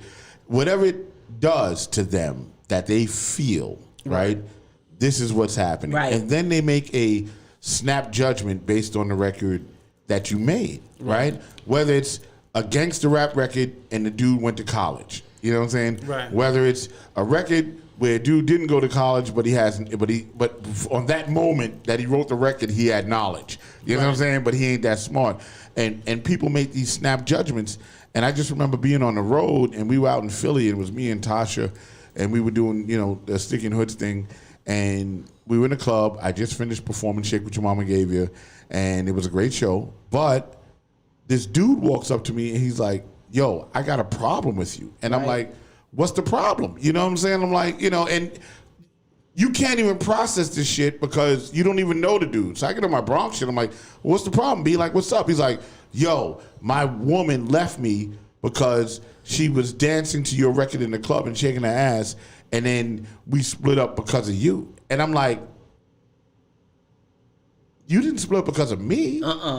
You know what I'm saying? You split because of your damn insecurity. Yeah, you split because of your relationship. He used you. Yeah. So then the dude wanted, and then he wanted to fight me, which was really crazy. Wow. And I'm still trying to process it. And big shout out to my man, Big Dave, who punched him across the club. Like, it was pretty crazy because Dave had concrete hands, right? We call Lay's coma hands, but Dave had the real coma hands. Like, Dave punched him and the dude was like, out, and it was over. But it was so crazy because that's when I realized that artists have a real effect, on everything. Right? On social consciousness. That's right. On, how we move. We've always, through all of time, listened to artists. Right. You know what I'm saying? From biblical times, we listen to artists. Yes. We look up to artists because music is the most powerful medium that you can have, because when you make somebody feel some shit, That's right. they believe in you. Right. You know what I'm saying? Now, the problem today that we have is that these artists don't understand that. Like, back in the days, you didn't know what Marvin Gaye's private life actually was. Right. Mm-hmm. Right? And then when it came out, you were like, whoa. Right, like, huh? You know what I'm saying? You didn't know these things. And also Teddy Pendergrass. Right, like Teddy just, what? You know what I'm saying? because you believe the facade, which that's what it's supposed to be. Right? Which is why I always say my private life is never on Facebook. You know what I'm saying? It's never on Instagram. It's never on these things. My private life is my private life. Right. What I do in my home is in my home. And what I do on stage is what I do on stage. And it's two entirely different things. You are a great compartmentalizer. Right. Well, yes, I am. Capricorns, we're good at that. Capricorns, we are very good at that. I mean, to piggyback off of what Rock is saying, when it comes to these entertainers, yes, there is that facade. And I think nowadays, there's no more artist development at a lot of these record labels. Right. Because everything's microwave. I just want to say something to Globe. Yo, Globe, what's up? Globe is like facts, you know what I'm saying? And I'm sure traveling the world with Planet Rock, because that's Globe from Planet Rock from Soul Sonic, I'm sure he has stories, you know what I'm saying, about, the effects that the record had, on people versus who he is as a person. Right. But, before I got to really know Globe, I just knew Planet Rock, and that was it. And then when I got to know Globe, I'm like, this is a great guy. This guy is an intelligent guy. This guy, he thinks on his feet. You know what I'm saying? Like, he's more than the record. Right. And he's very deep, in emotionally and spiritually and in his thought process. All right. And you don't get that from the rhymes all the time. Right. You know what I'm saying? So, I'm just. All right. In this, and I want to segue to something else. Go ahead. Yeah. But go ahead, Gary. So with I think one of the major problems is that over the last couple of years, the record companies, they have gutted the artist development departments. And then also you have a lot of new managers that really Gary. You sure? Yeah, I'm sure. I don't know about that. I tried it. Yeah, right. That's you, Gary. Go ahead. He wants to blame me, but okay. And then also you have a lot of these new managers that really don't know how to be managers. Right. So it's like you don't look it up in school. I mean, it's not like something that people can. So like my grandmother would say, it's like the blind leading the blind. Yes. Right.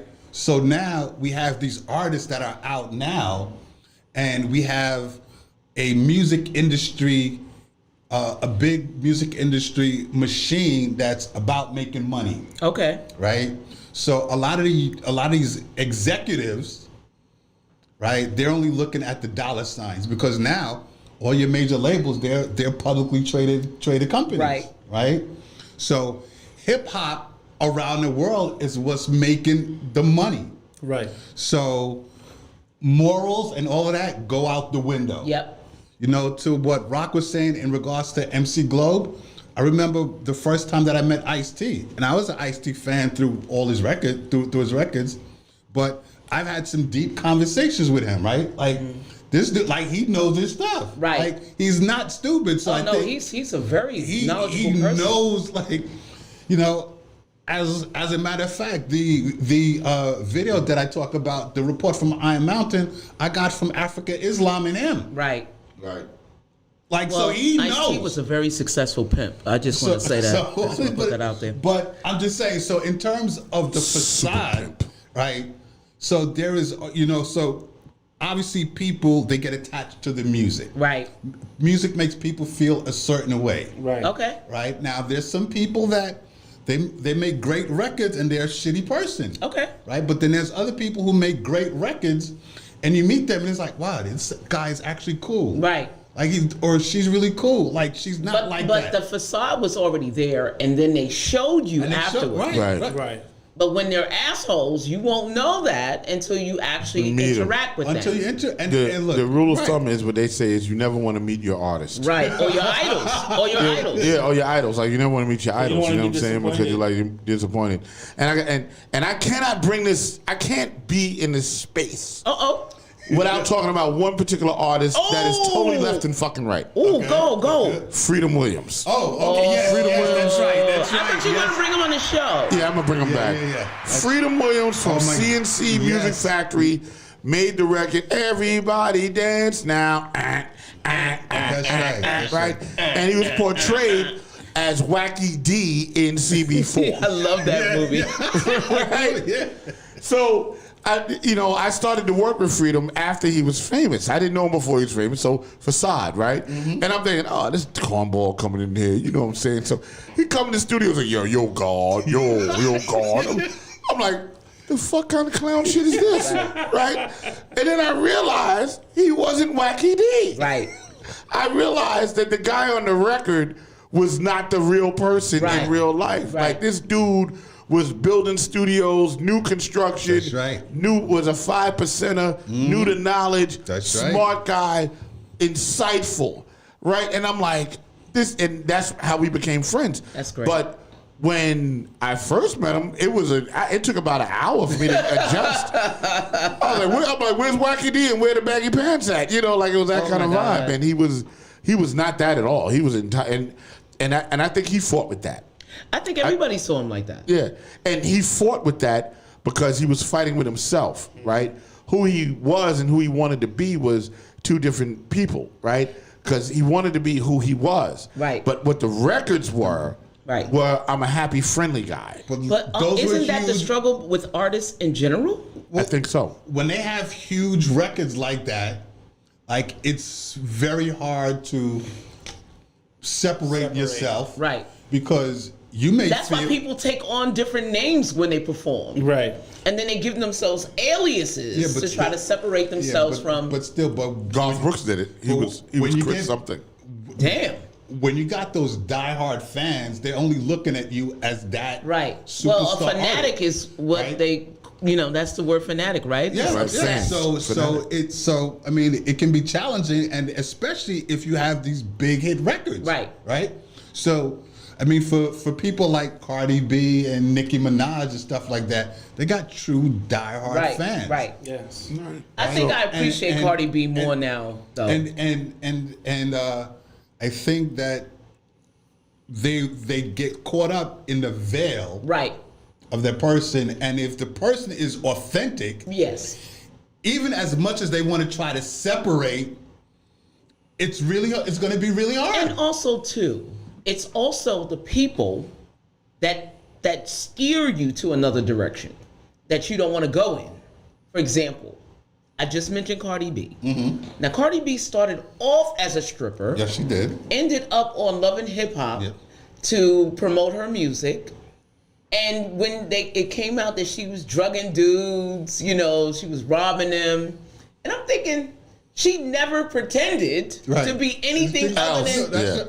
She's ratchet. She always been ratchet. And guess what? And she does ratchet her shit. Her music reflects that. And they're trying to make her like campaign spokespeople for like voting. Mm-hmm. And I'm like, why you got her out front like that? You know she's ratchet. And she is her music. Right. Well, I want to hit the chat room real quick. Go ahead. My man Farrell says, you have platinum artists that are not attached to a label at all. They're completely products of the internet, 100%. That's true. Renee Mickens says, many have no business savvy. The emphasis is placed on getting money. Elisa says, Normani is an example of that. Right. She has a voice that her label hasn't helped promote her singles. She funded her recent music video, Wild Side, out of her pocket. Social media has been a main source of her promotion.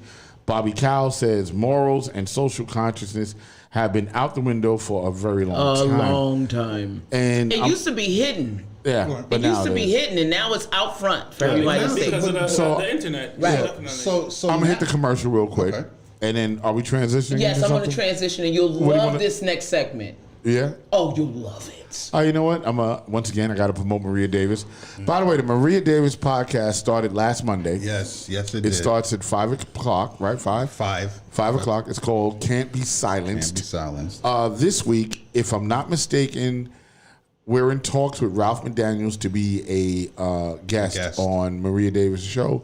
And we have some other great guests that are coming up. I talked to Maria this morning.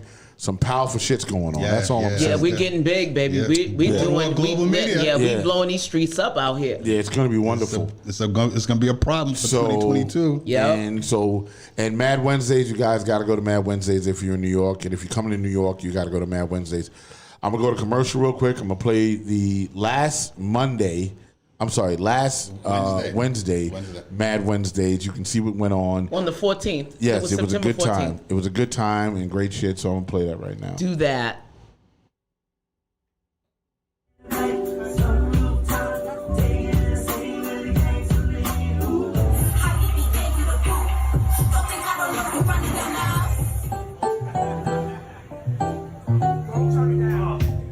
The game is way too out of order. We gotta protect sons, protect daughters. It's like hot tea, cold water. It's like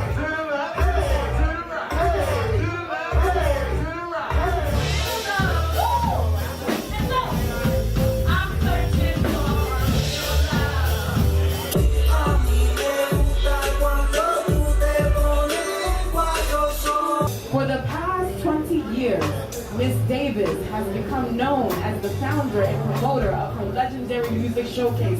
Where are we at right now? Shake what your mama gave y'all. Shake what your mama gave y'all. Shake what your mama gave y'all. God did not save me living with 20 plus years of AIDS to sit around and do nothing. And we are back. Word, that's Maria Davis Mad Wednesdays, and I'm telling you right now, if they put me on the verses, Maria Davis is coming out with me to do shit with your mama she gonna gave me. shake that booty on us. She gonna Yeah. become one of the hoods. Yeah, she's gonna be one of the hoods. I'm bringing out Maria She Davis. gonna be We gonna- one of them hoods. We're gonna do the whole damn thing. You understand what I'm saying? Dang. All I need is me and Maria Davis, and we're gonna rock verses. Me and Maria. That's how that's gonna go. So what's going on, Robbie? All right.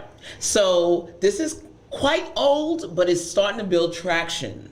And I think it's starting to build traction because it affects everyone.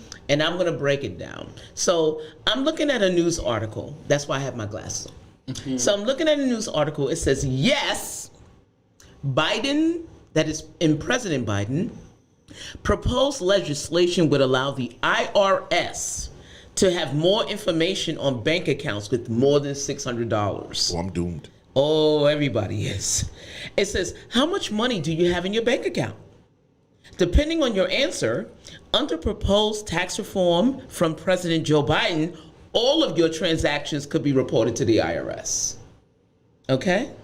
It says the proposed plan is raising privacy concerns. Right. And the privacy concerns are related to the constitutional Article 4. Where Right. no one should have their property seized, Right. controlled, Right. no assets taken, but they are finding a loophole around that so that they can monitor your bank account over $600. Okay. It says, I have found some rumors floating around that the Biden administration is trying to pass legislation to force all financial institutions to report transactions of $600 or more to the IRS, right? Are there any truths to the rumor? It says the sources are testimony from the IRS commissioner to the Senate Finance Committee, as well as President Joe Biden's spending plan for fiscal year 2022. It says, yes, under President Biden's proposed legislation, the IRS would have more information on financial accounts with more than $600. Here's what we found. Back in April 28th, 2021, the Biden administration announced the American Families Plan. In it, tax reform. It says, fast forward, the IRS commissioner testifies before the Senate Finance Committee on the IRS budget, which includes details of the tax reform proposal as part of the president's spending plan for fiscal year 2022. The plan aims to, quote, improve tax administration and provide the IRS with a blueprint to address various facets. The tax gap. So here's what's happening. So because of the pandemic, there was not a lot of money being made in the economy. Of course not. And yet the government gave people PPP loans. Right. And what they did with their PPP loans and that stimulus money was they were buying crypto. Yep. Mm-hmm. And with the crypto, it's decentralized finance. Mm-hmm. Right. They need to track how crypto. This is all about crypto. Mm-hmm. They need to find out because crypto can't be taxed. Right. So what they're doing is they're saying, okay, because I read it. It's on page 88, and they talk about it. They talk about the reporting of the income. All the money that anybody's received from this stimulus, that money is going to be audited and tracked and traced to see if you've invested in crypto. Oh, shit. Yes. They're trying to catch you. And then if you did it, then what?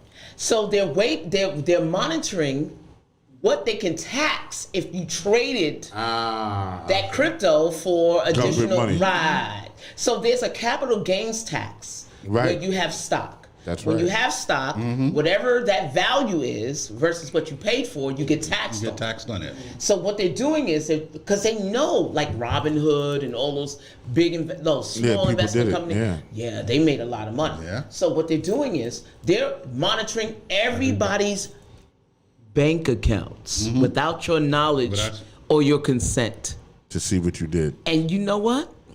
That is a basic violation of the Fourth Amendment of the United States Constitution. Very much so.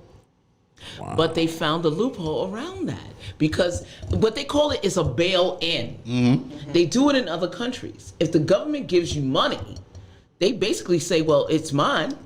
So I want to know what you did with it. I want to know what you did with it.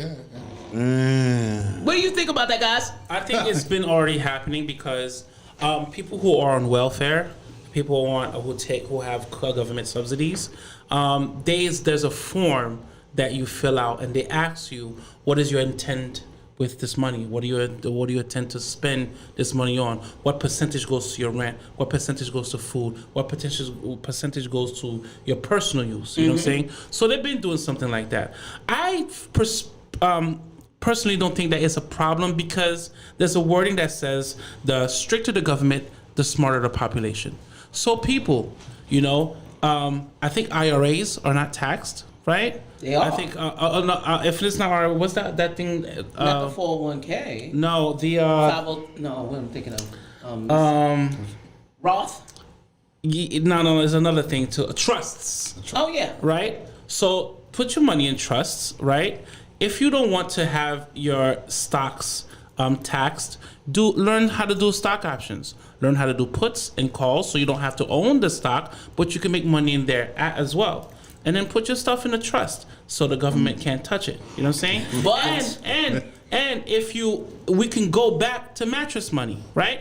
You can start putting your money back in the mattresses. And also, there's something called a crypto wallet, where you can put the money in a wallet that's not a bank, and you can make your transactions through that, so the government can cash that. All right, so let me just chime in for a second because you brought up a couple key points. Okay, so you got to remember that the fiat dollar, is really worth 10 cents off the actual full value of the dollar since the gold standard. Since they dropped the gold, yep.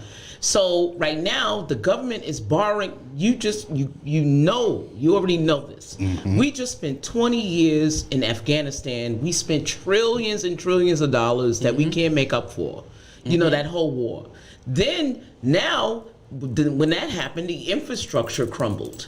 And we already know, number 3 is that the millionaires and billionaires like Jeff Bezos don't pay taxes. That's right. Right. How are they gonna make the money up? We're gonna give you free money, how are we gonna get it back? That's the whole point of inflation. Inflation is you have to raise taxes in order to pay off the people you paid money to. Or all the money, all the goods you're getting from other countries that you don't pay taxes on. Right.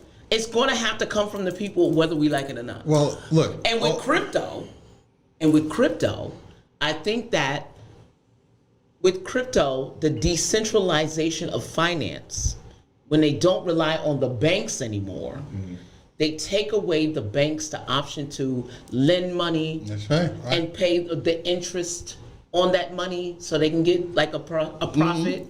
So this is not about the individual getting, ripped off, because that's basically, we're all slaves to the system. We all gonna pay taxes. I still don't know what a FICA tax is. I'm sorry. Somebody explain that to me. I don't know what a FICA tax is. Okay?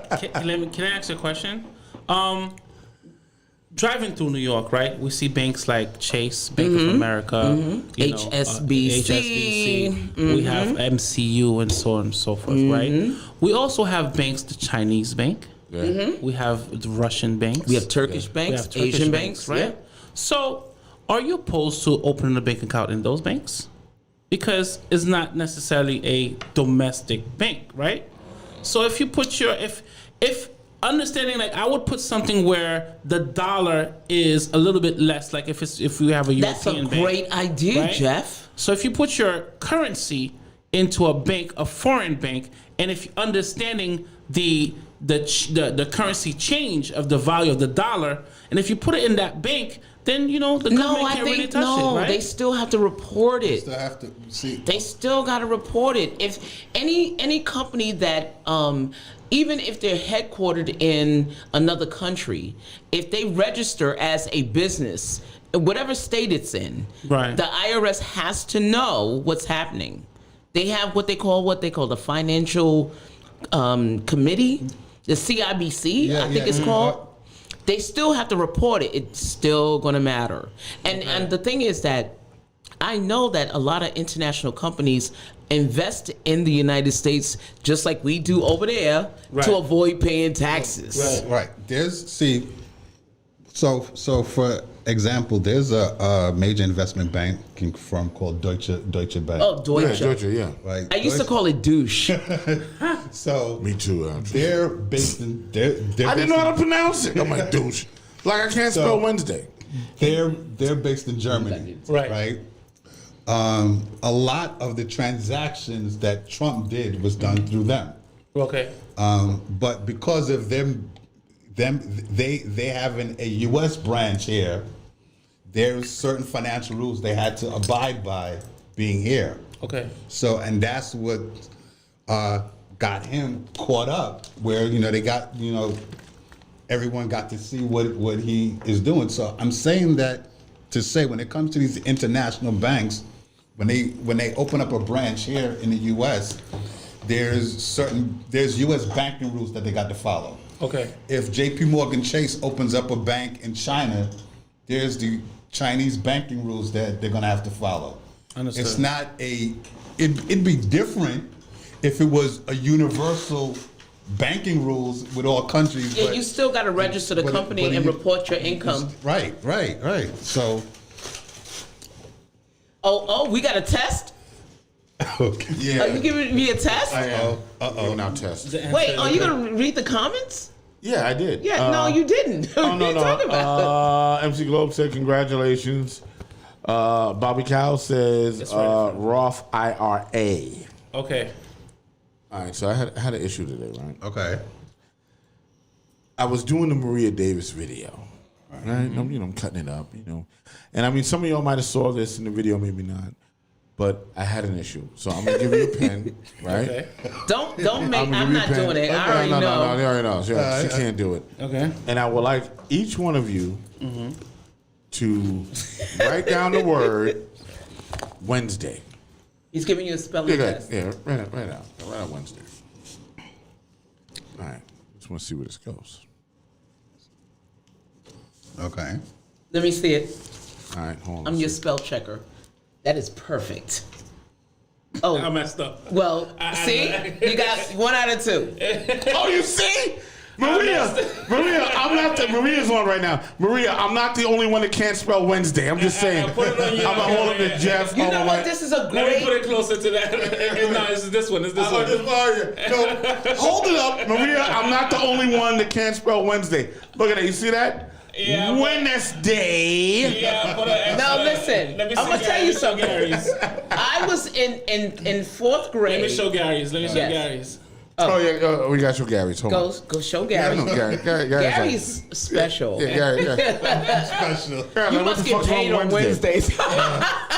You get paid on Wednesday? The Marie, I gotta play your video. The D is silent. Right. But so it's the second E. Right. So, I'm trying to spell Wednesday, so Maria calls me. He goes, hey, Rock, how you doing? Grand Rising. Maria's always positive, right? Grand Rising.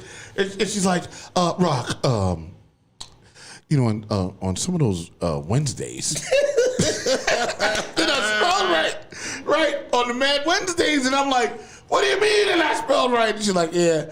And then I looked at it and I'm like, shit, I didn't know that I didn't know how to spell Wednesday. Now, I'm going to think that a lot of y'all in the chat room, your asses don't know how to spell Wednesday either, all right? And you know what? Put it in the chat room. Don't even look it up. Let me tell you just something. Wednesday. No, let me tell you guys something. I was on my way here from work. I was on the Metro North going from White Plains to 125th. And he went on a 15-minute rant about why he could not spell the word Wednesday. Then he wanted to break it down. He's like, it's 3 syllables. 3! Yeah! And it's silent. It's Wednesday. Yes. What does it mean? Did you look up the meaning? No, I ain't looking up yet. And somebody get that shit on because I want to know what it means. Because what is the origin of Wednesday? Well, because every other day of the week, anybody in the chat room, what is the origin of Wednesday? Maria knows how to spell it because she's been doing it for 20 years. She's like, man, Wednesdays. You know what? Just not to even deviate too much. What? I used to be in the spelling bee when I was in when I was 5, 6. Right. I thought I was the ish. But I could not spell one word. Wednesday. No. What was it? Receive. Because the I and the E. Come on. That shit was on Charlie Brown. I before E except after C. And receipt. Yeah, receipt. I after E except for forcing. No. That was a rule. I didn't know those rules. Yeah, I knew they that didn't rule. teach. My teachers failed me, bro. Yeah, I knew that rule. No. But Wednesday. I failed. No, you have to understand. It was a whole crowd of people. And they were like, spell it again. I'm like, what? They were like, spell it again. I'm like, what? I didn't do it the first time, right? You're like, nah. Then I'm not gonna know it the second time. What's wrong with you? You're supposed to finish the I and the E. It bothers me to this day. Listen, let me tell you something. Me too. Here's the problem with Wednesday, okay? Number one, every other day of the week, phonetically, you can simply go Friday. F-R-I day. Sunday. Saturday. Monday. Tuesday. Then it should be Wednesday. W-H-E-N-S. Well, if you're gonna do it phonetically, then Saturday would be misspelled too. No, because it's Saturday. No, it's Saturday. Saturday. Right. Saturday. But you can get it. Listen. You can do it. The way we pronounce it is Saturday. Correct. But you can still hear all of the letters. It should be Saturday. I agree. So Wednesday, aka Hump Day. Yeah, I want to know about that. What does Wednesday mean? So Wednesday is a blending of 2 gods, right? Which ones? Mercury and Odin. I love Mercury. Wednesday is actually derived from 2 mighty distinct gods. Old English word for Wednesday indicates that the day was named for the Germanic god Woden. Oh, right. So in Romance languages, the name is derived from the Roman god Mercury. For example, Wednesday is mercredi, which is what we say in French. Okay. So mercredi is close to Mercury. Come on now. So the god's Woden is also known as Odin, right? Odin, yes. Odin from, Yes. Odin, which is Thor's father, right? Right, that's right. And Mercury having associated with Scandinavian and Roman cultures cross paths. So under Woden's supervisory, the earth and the sky were created from the dead body of the giant named Ymir. Woden also created the first man and woman from an ash tree. This is a resume. This is not. If fashioned the human race wasn't enough, Woden also established the laws of the universe. So you know what? Those Greeks, man, they were fucked up. So how did that get to Wednesday? It's a marriage. I'm still fucked up. It's a marriage of Mercury and yes and Odin. Odin. So that's why was the So it's father of- Warden's Day. It's really Warden's Day, but it's Wednesday. Warden's Day. Yeah. So Okay, all right. we're not changing this on the calendar, and you're not going to spell that too, are you? No, Wednesday. No, that's not how it's spelled. That's Wednesday. You know what I'm saying? I don't know the blood fire going on. Blood fire. Booyaka. Oh, wait. Diane said, I just had to Google psychiatrist. Psychiatrist. I've been writing the word in progress reports for years, and I can't spell exactly. Hey, Maria, guess what? You know what? Maria, What's a word that's hard to spell? Maria, I hope you're still with us. Because, Maria, I'm going to show you something. All right? Here it comes. What are you going to show her? Oh, buddy. Oh, well, you had to change.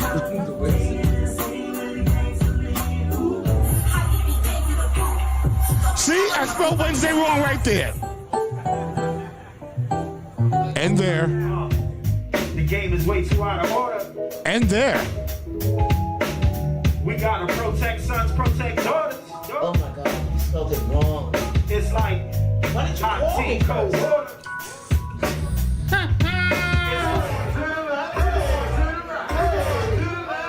What the hell's wrong with you? Oh, my God. It's all through this shit. What the fuck? We doing a spell check every time you fucking type anything. Oh, my God. For the It's all past through 20 here. years, Miss Davis has become known as the founder and promoter of God, the if I see it one more time, I'm gonna strangle. Where are we at right now? Shake with your mama again, y'all. Shake with your mama Oh, again. no! Shake with your Oh, mama. my God. Really? God did not save me living with 20 plus years of AIDS to sit around and do nothing. Right.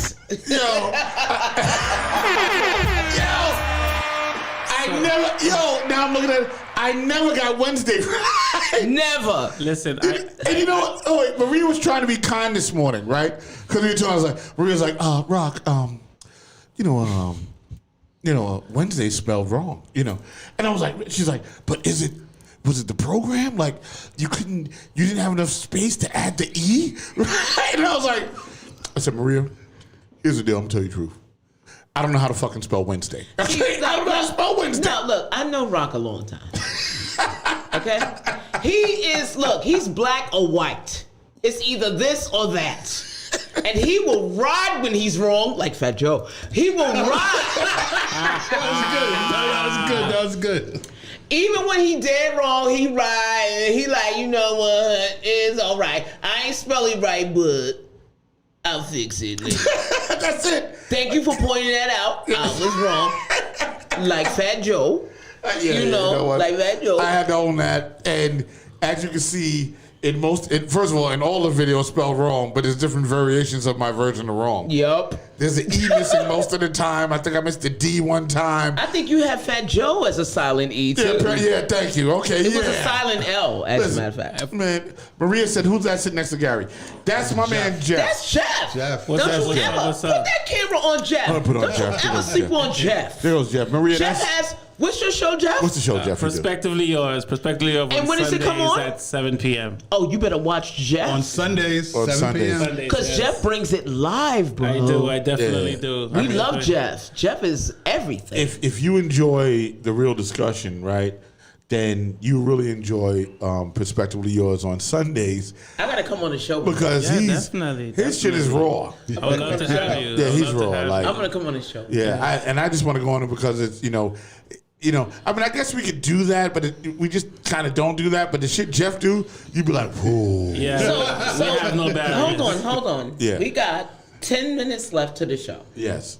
And there's something you did not do that you normally do during the beginning of the show Which that is? I think we should do now. What do you want to do? How was your week, Jeff? Oh. How was your trip, Jeff? You went to Haiti. How did that go? Well, just to answer your question, you asked which word is hard to spell. I Maria chose said, the word. Rock, you have too much CPR-AD on your mind. Right. The word I chose is chrysanthemum. Right? Damn. Chrysanthemum. I ain't even thinking about that word. Chrysanthemum is a flower, and Yeah, it's. I dare anybody to try to No, spell it out. I love the word vituperate. I like the word vituperate as well. Vituperate is good. Right, and nomenclature. Oh, nomenclature. Yeah, so. I love that word. You know what? Once again, I love that word. Nomenclature. Oh, that's love my that favorite word. all right, I'm starting to feel stupid again.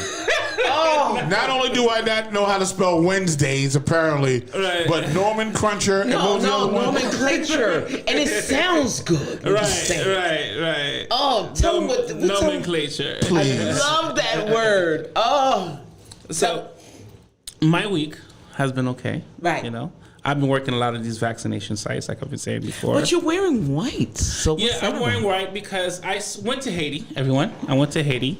I went on a spiritual retreat. A lot of my family's from there. All my family's from there, actually. And I went there to get in touch with my roots. I went there to get in touch with my ancestries, you know, to get in touch with my culture. And by far, it was the most difficult thing that I had to do. Why? And it was the most humbling thing I had to do as well. Because, first of all, the country is in disarray, right?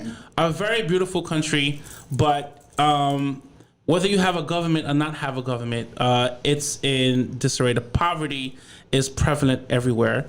There are some places that are not touched, you know, just like how we can drive through Brooklyn and we can drive through the hood for 3 blocks, and then with a nice, beautiful Jewish neighborhood, the second 3 blocks, right, is the same way down there.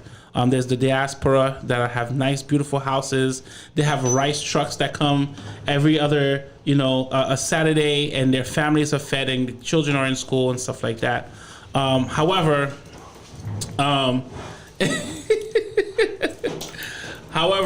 it was very difficult. It was very difficult to adjust because I've been used to this American life. You know, I was born here. Right. And what was humbling is that we take a lot of things for granted. We do. Right? Yes, we do. We take a lot of things for granted. We trust the infrastructure of America. You trust that you're going to put your key in your door, and you open your door, and you're going to step on a wooden floor or tiles, and it's going to hold you up and stuff like that. Never would we think to open the door and step from grass to grass inside the house. Right? Never would you think that, you know, the privilege of having a mattress, period. A lot of people sleep on the floor all over the world. Straw put inside, you know. A lot of people don't understand. We have pillows. Some people use old clothes before you can get to wash. Those become a luxury. You can throw that in a sack, and that becomes a pillow. You know what pillow. I learned, Jeff? Yes. We are so spoiled. Very. Even as like melanated people. Very. That the income that we make here. Yes. Is the GDP of some countries. Yes. Very true. Yes. If you make more than $70,000 a year in America, right, you are richer than most countries individually. All right. Yes. And we don't see that. No. Until you go there. Mm-hmm. And I used to watch Anthony Bourdain, and I loved him. And what I saw, what was striking to me, was when he would go to these different countries, it's the kids running up to the cars. Right. Yeah. You know, they knew he was a white man, first of all. Yep. And they knew he was rich. He had cameras, and they would run to the car and they would try to sell him flowers. And I'm like, wow. Mm-hmm. You know, we don't take advantage of this blessing. You won't know until you leave the country that you were blessed. Exactly. You know? Exactly. Maria wanted to know, are those words that Jeff said in the Bible? What words? You know, when you were doing the, what was it, Norman Crumb? Chrysanthemum is actually a flower. Nomenclature is a body of knowledge. Like it's a gathering of knowledge. Yeah. You know? But then they break it down. The nomenclature is something that you break down. You break down that language into a shorter version. And when I found out what nomenclature was, I was like, that's the word. It's the word. It's the word. And so how do you put that in a sentence? When you talk about it to someone in business, so how do you put it in a sentence? You'll say, you'll say the nomenclature or the nomenclature is, and then you would interpret that meaning. Depending on what you're talking about. Right. Oh, it's that word. So it would break it down. It would be like an abbreviation. Yes. Word. Of what the general thought process is. If it's a business, in business language, if it relates to a paragraph, right, you would say the nomenclature is, and you can reduce it in 5 words, and they'd be like, "Damn, yeah, that's right." Word. Like a way to get to the point. I got you. Okay, all right. Yeah, I'm gonna use that on Lay's. So Monday. I don't want to get it messed up. No, but go ahead. My family down there has a little bit of money. We own several houses. We own property and stuff like that. Property is the way to go, people. However, my spiritual walk, right, required you to get rid of all your luxuries. Got it. It requires to strip yourself of everything. Everything. Of external luxuries, right? Like I have a watch, you know what I'm saying? That's not, allowed, right? Shoes wasn't allowed. We had to wear sandals, you know what I'm saying? And vegan diet, because meat at a time was also a luxury. Right. So you had to live off the land, you know what I'm saying? I like that type of life. Yes. I like that. And some people, stove, we wasn't allowed to use a stove, so you would go and get your wood, your charcoal, and you have to build the fire, so you appreciate the cooking aspect, because we can't just microwave something in 5 and 10 minutes. I want to hear everything you did. Right. You can't just microwave things in 5 or 10 minutes. You have to appreciate building the fire. All right. I'm sorry. Go ahead. But do you kill living things?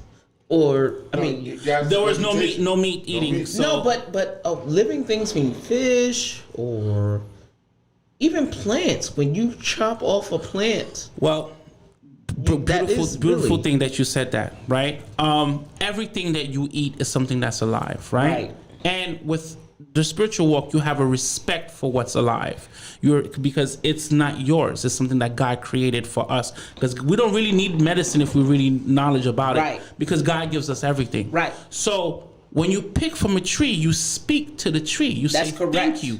You thank the tree for giving this fruit so I can eat. You know what I'm saying? When you take from the ground, you bless the ground. Yep. You put 3 drops of water. Yep. You thank the ground for giving this to me. You know what I'm saying? As you prepare your food before you eat it, you thank God for providing these things, provision for you to eat. You know what I'm saying? So it's thinking earth, wind, fire, water. Is that all the African elements. though?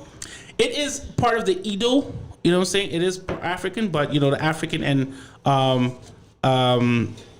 Haitian, religion is. I don't want to say a religion. It's a way of life, actually. You know what I'm saying? That together is. Now that's what I need. That's what I need. Yes. Because you know what? I'm a what they call that. I'm a, and it sounds so freaky, but I'm gonna say it anyway. But I love trees. I love trees. I do. I'm a tree hugger.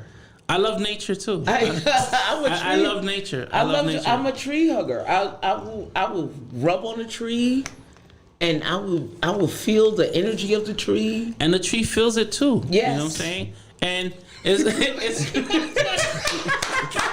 I love it. The tree feels it too. You know what I've done? Every time I've traveled and I've gone to a different... What the fuck are we talking about? No, I'm talking about nature here. Yes, and the human connection. Nature, yeah, right. I used to talk to flowers. Listen. I used to talk to flowers, dandelions. I swear to God, isn't that beautiful? Yeah, seriously. And every time I've traveled, I've gone to a land that I've never been to. I take off my shoes. You fucking asshole. And I take take off my shoes and I dig my feet in the dirt. No, but isn't that great? Yeah, and I state my name and say, "This is who I am. This is where I am." Wow. Because we're gonna go back into the dirt. That's true. Because that's where we come from. human life So evolves. I try to connect spiritually and physically with the land that I've landed on. You know what I'm saying? Yeah. So it's a humbling process.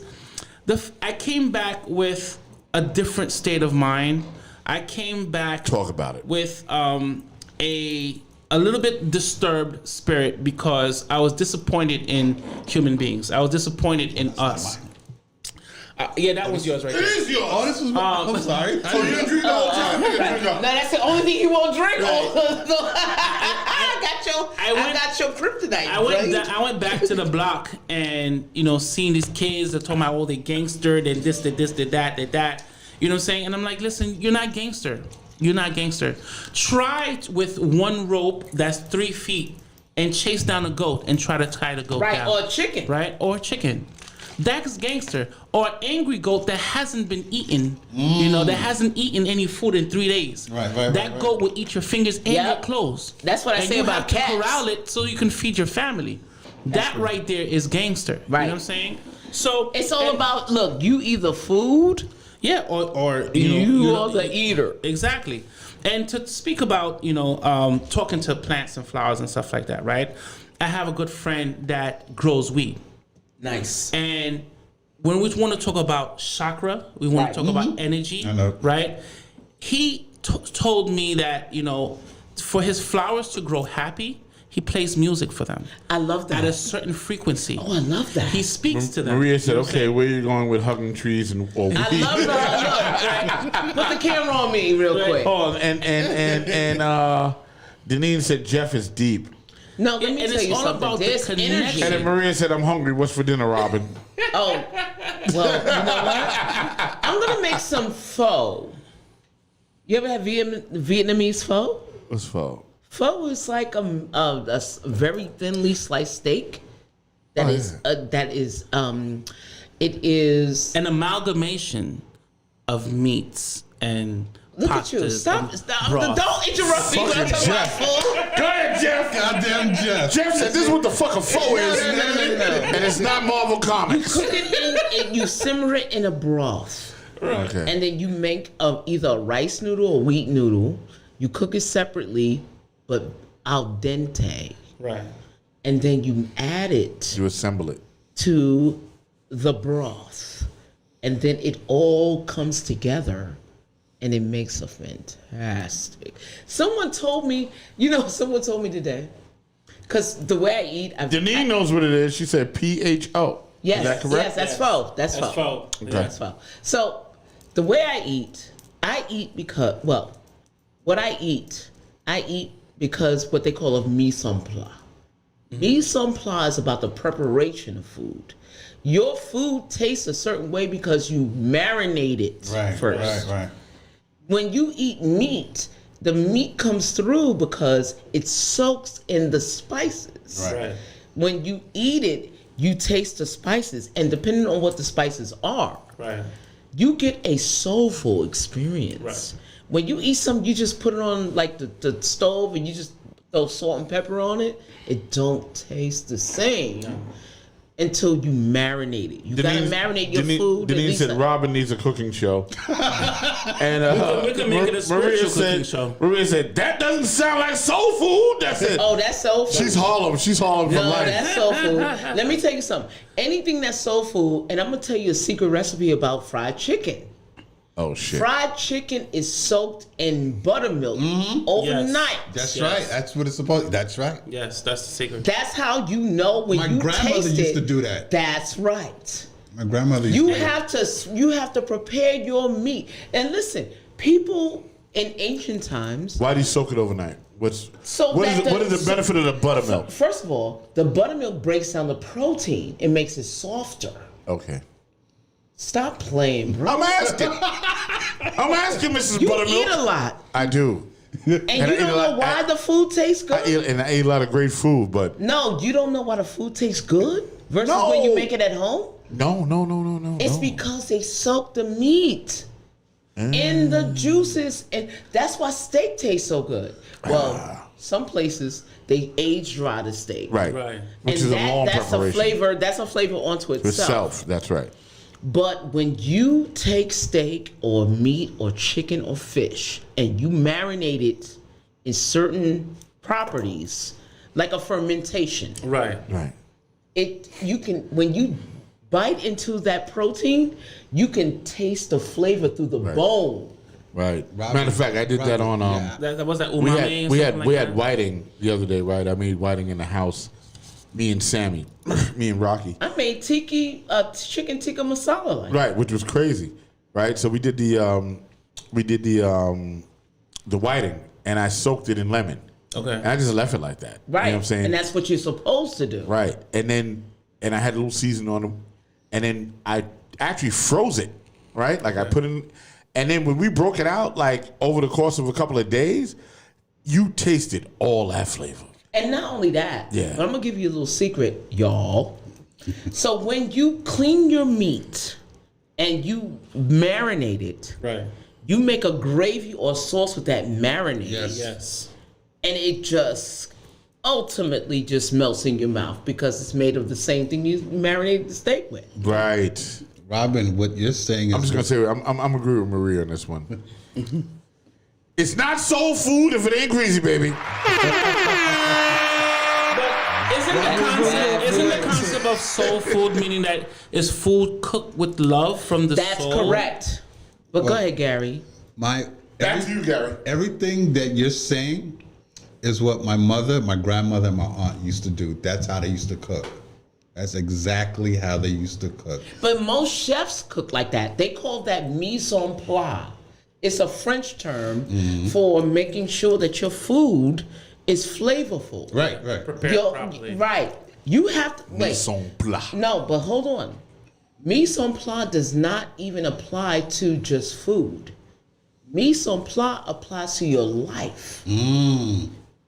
Your life should be prepared. Right. You should always be prepared for whatever it is that whenever you face yourself to the world, you should always have that mise en place. Right. And it is the 5 P's. Proper preparation prevents poor performance. That's correct. And that's exactly... Can you say that again, Jeff? Proper preparation prepares poor performance. performance. Okay, Jeff. Let me tell you something. When you cook anything, and you know what? If you don't feel like cooking, it will taste. It will taste different. Yeah. It will show up. You're so right. You're so right about that. You're so right. If you don't prepare 24 hours, let me tell you something. I know someone who takes filet mignon, they soak it in wine for 24 hours. And then they grill it on the grill. And you're like, what is that? Like, what? You taste every element of that protein, because they have it. And what when you marinate it, what it does is it breaks it down so it doesn't have that hard taste. Right. That is preparation. And I used to have a cook because Back to you, Jeff. The mother of my children didn't cook, so I used to have different women cooking for us, right? And the politeness, the speech, the request is, I call it the foreplay. You know what I'm saying? Because that's where I find out if you're, I don't want to sound cocky, but worthy to cook for me. Well, domesticated. Because I asked a question if, like, one of my cooks, she was married, right? And if I hear that she didn't have a good week or her husband pissed her off, you wouldn't cook for me that night. I will go to the next person. That's true. Because that is going to manifest in the food. It does manifest. And I don't want you to cook for me. I don't want it to feel like a job. But it does manifest. Whatever you're feeling, if you feel love. How true is that? It'll manifest in the hand. It will actually come out through your food. Yeah. Because you took the time. Right. To make sure you prepared it well. Right. And that is not just love. The love is in the cooking. But when you see the reward from the people who eat it, then you know. That's a validation. You can't just buy something from the store and just put it on the stove. That makes so much sense now. It does. Right, because my father said, and we cracked up when he said this shit about my sister. He said, Janine, you cook like you're angry at the food. Right. And I don't think I didn't understand that till right now, this moment. Right? What he meant by that? Word. Right. What he meant that, my sister's cooking was hostile. You know what I'm saying? Because it tasted bad. Because she was hostile towards my dad at the time. You know what I'm saying? Right. So she, and she didn't said put her that. energy into it. Yeah, he said Look, that. cooking is about good energy. Mm-hmm. Yes. That's why, this is what I was taught by Anthony Bourdain. I love him. But when you sit down with a family, you sit down with your nieces and nephews and your grandkids and your children, you're going to prepare that food the way you love them. Right. You're not going to cook for nobody you don't like. You're not going to spend that energy on somebody you don't like. You're right. You're going to make sure that they enjoy whatever they're getting. No, Jeff, because you done sparked some shit.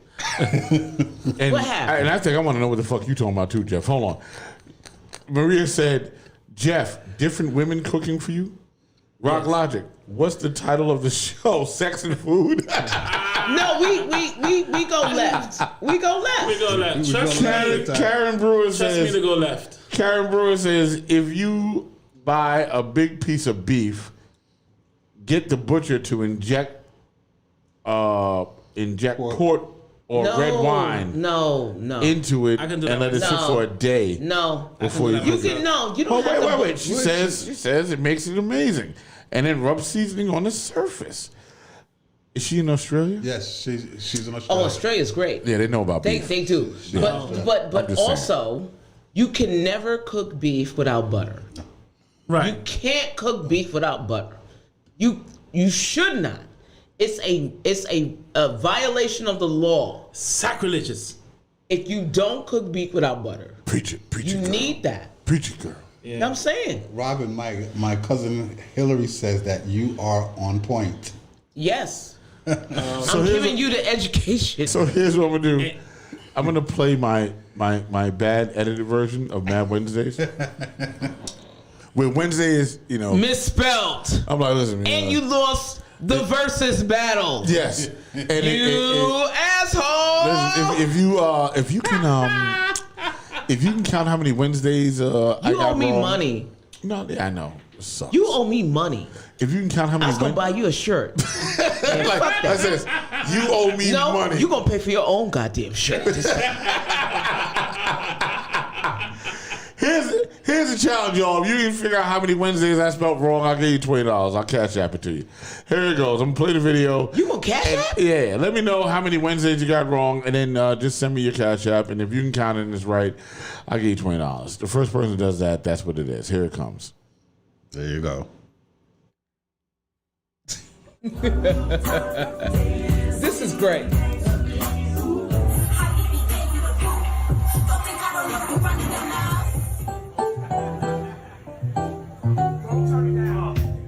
The game is way too out of order. We gotta protect such. We always go left. Jeff, that's your fault.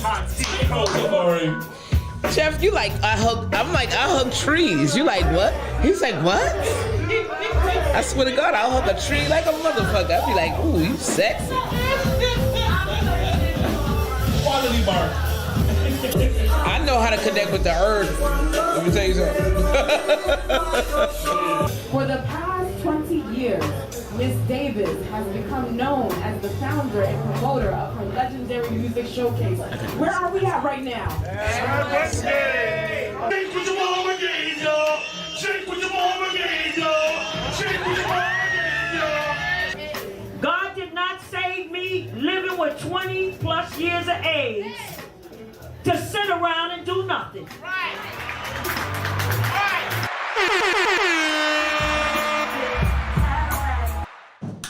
Janine says she lost count. That's funny. Yeah, if you tell me how many Wednesdays I hit, then I'll cash app you $20. Just and if you know me, you know what you can do. Hold on, Maria Davis, 9 wrong. She should be disqualified. She been counted it. Yeah, hold on, you saw the video earlier. Karen Brewer said at least 8.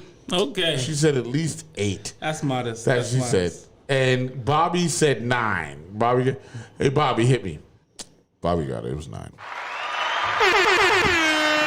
Congrats to Bobby. Yeah, Bobby, just hit me. I'll cash app you 20, buddy. I got that. Yeah, so, yeah. That's funny. Bobby, just text me your cash app. I'll send you 20 real quick. So we're over, right? We're at we're at 223. That's how we was doing. Yeah, and I like to leave. And expect the left, y'all. Straight roads are boring. Yeah, straight roads are boring. You know what I'm saying? I mean, we talked about all other shit in the beginning of the show. And come on, women, y'all like curves anyway. Right, exactly. That's it. Maria Antoinette, Maria says, Bobby owes me $20. Maria about that money. Maria about that money, baby. She's like, Bobby owe me $20. Bobby, you're going to have to cash out Maria $20. Right. I'll send it to you, Bobby. You send it to Maria. We're going to keep it right. Bobby said, I'll pay for the new shirt. Rock, keep your money. Word up. There you go. Nice. Yeah, Bobby's like, you got it, Maria. There you go. Chat room's open. So the deal is this. I've done 2 hours and 23 minutes tonight. 2 hours and a half, you know what I'm saying? And it is time for me to go home. Okay, don't close out yet. I got it saved. So I'm going to put it to Gary, and I'm going to do it like this. Back to you, Gary. Back to me. No, I just wanted to let everyone know, on October 1st, we have Dr. Monica Larson. She's coming back on the show. She's our show doctor. So that should be a wonderful show. You better be here, Jeff. Yeah, I'll be here. She definitely has all the credentials, PhD, MBA. She deals in trauma. She deals in relationships, intimacy. You talking about Monica Lawson? So she'll be here October 1st. Oh, I'm coming with the That is in 2 weeks? Yeah, she'll be here on October 1st. So she's our resident show doctor. So ladies, gentlemen. I'm going to be here. Get your questions ready. I'm bringing my notebook, too. Hold on. I just got a confirmation in the chat room. Hold on. I got a confirmation in the chat room. Hold on. Here it is. Uncle Ralph McDaniels on Monday. There we go. With Maria Davis. There you go. That's what's up. Right. Tune in, everyone. What time? That's at 5 o'clock, right? Are you going to have it on Groovy Track? Yeah, we're going to put it on the YouTube channel. Yes. It'll be on the Groovy Track YouTube channel, which is a subsidiary. Groovy Track is actually a subsidiary of Boardwalk Global Media.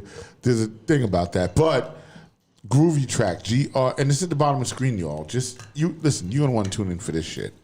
All right, Ralph McDaniels, if you don't know who he is. That's right. Because I got to speak to my international people. That's right. Right, in the Philippines, in Australia, in Europe, you know what I'm saying, around the world. I'm going to wear my video music box. Yeah, you got to wear that. You got to wear that day. Ralph McDaniels is before BET. That's right. And before MTV Raps, your MTV Raps. Mm-hmm. He was supporting hip-hop way before that on a local station called, what was that station he was on? Channel 31, Channel NYC. Exactly. Yep, WNYC. And every day at about 4 or 5 o'clock, he would play all the hip-hop videos from all the artists that were evolving out of New York City. Wonderful. So he has a lot of hip-hop history. I remember when he had Eazy-E. Remember? Yeah, absolutely. Absolutely. Here is one of the major things that he did. There was a hip-hop concert called the Fresh Fest Tour. Now, my uncle and my godfather, they were co-promoters of the Fresh Fest Tour with Russell Simmons. I remember that. And Charlie Stetler. You remember that? Ralph. Were you there? Right. I just remember. Ralph. Now, on that tour, there was some people that most people didn't know who became stars later. That was Jermaine Dupri, who was a dancer. He was little. He was a little. The Jerry curls. Right. He was a little kid. He had a mullet. Right. And there was Kango Kid and Dr. Ice, who were dancers for Houdini. Right. Ralph McDaniels is the only one that has footage of the Fresh Fest Tour. That was the first tour. That was the first hip hop tour. But Vid Kid Was it VidKid too? VidKid wasn't even with him yet. Really? Yeah, this I don't think he's with him anymore. No, I think VidKid started with him. That's what I'm saying. Yeah. Ralph, we're gonna ask you about the VidKid. What happened to the VidKid, bro? But Tuffy was with him too, right? yeah, but that came after. This was way after. Right. Way after. Like what I'm talking is 85. Right. Like 85, 86. Yeah. Okay. So I was and this was 16. the first time. Understand, this is hip hop history.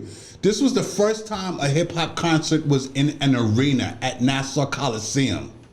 And Ralph is the only one with that footage. And Sprite No, and you know Sprite what? was And shout out to something. Ralph because I think Ralph has contributed to the Universal Hip Hop Museum. Absolutely. Yes, Yeah. he has. He brought out the archives. Yes. I may be in that footage though, Ralph, Yeah. because I was there in one of your parties. Ralph is the only one that has I did the a actual. shout out.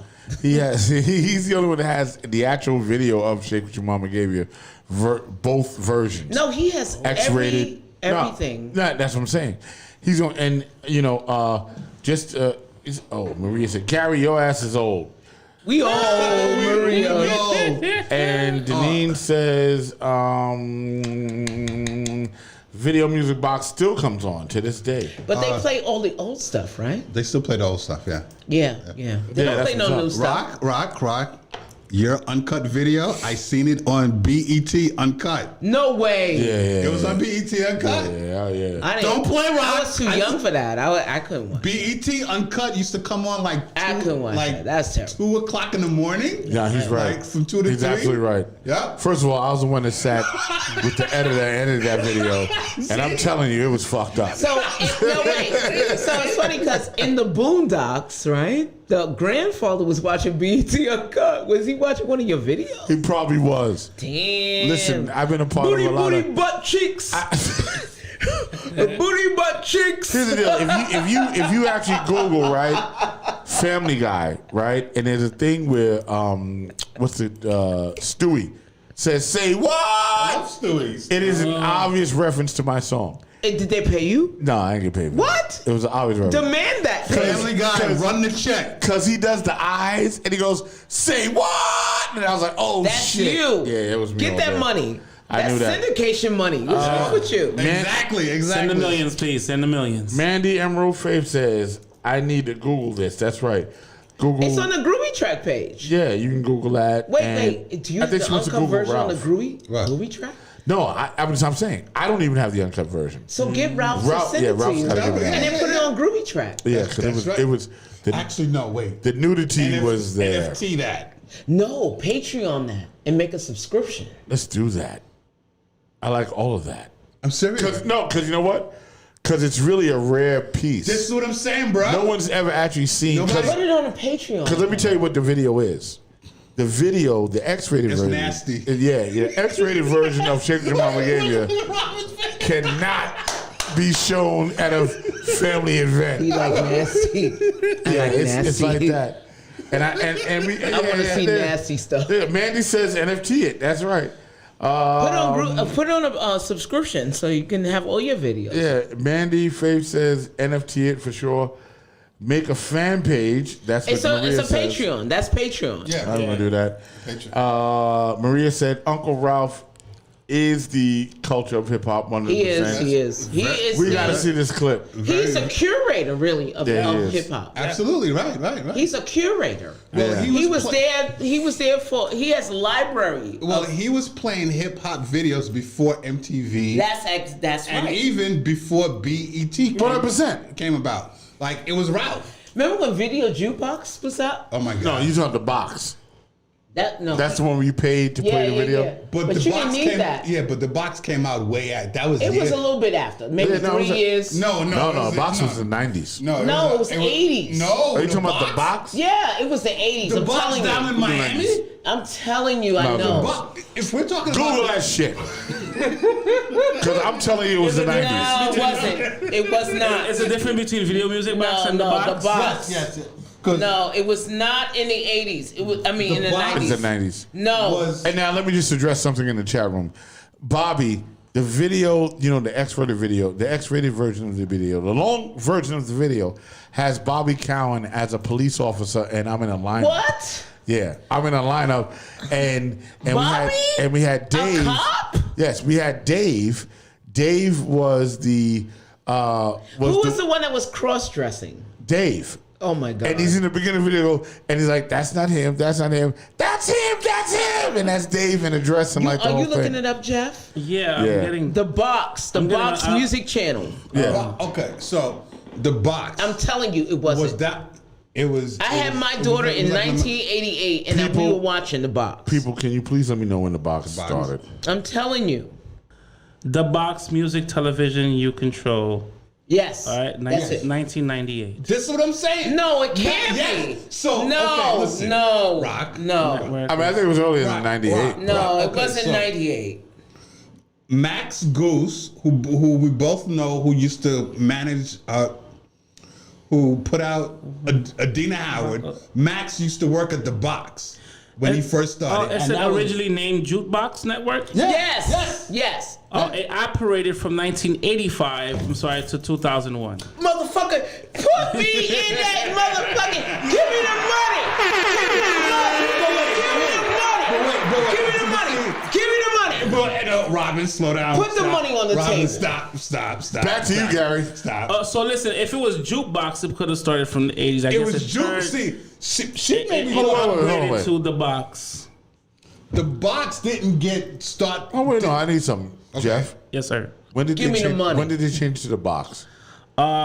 Okay, it says... Because she said It jukebox says originally. Steve Peters in 1985 to 1999 networks, and then from 1999 to 2001, The Box Plus Network. Yeah, nah, she called. No, I know. She called that shit. Wasn't that? I know. I was there.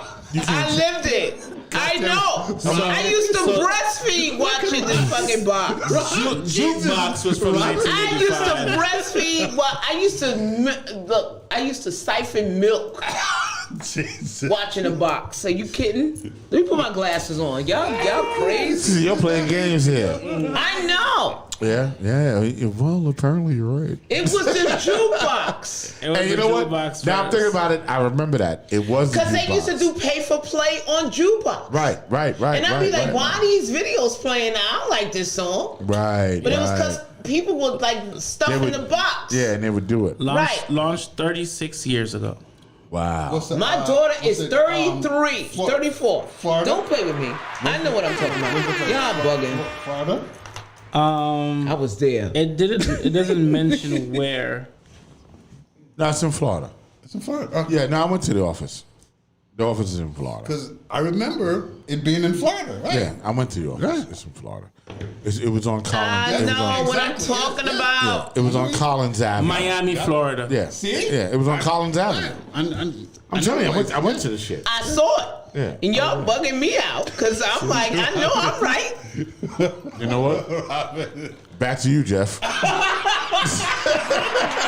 So this is our show, ladies and gentlemen. Thank you. So what are you talking about on your show next week? What are you talking about? Well, I'm not. I wanna go I'm not 100% sure on what I'm There's going so to. many things to talk about, There's so Jeff. many You're things back. Yeah. Yes, There's so many things I you're can't. off a hiatus now. Yeah, because well, it's the show's gonna have to take a little turn because I can't curse. Like there's certain Oh my God, topics that's that terrible. I can't talk about. Why?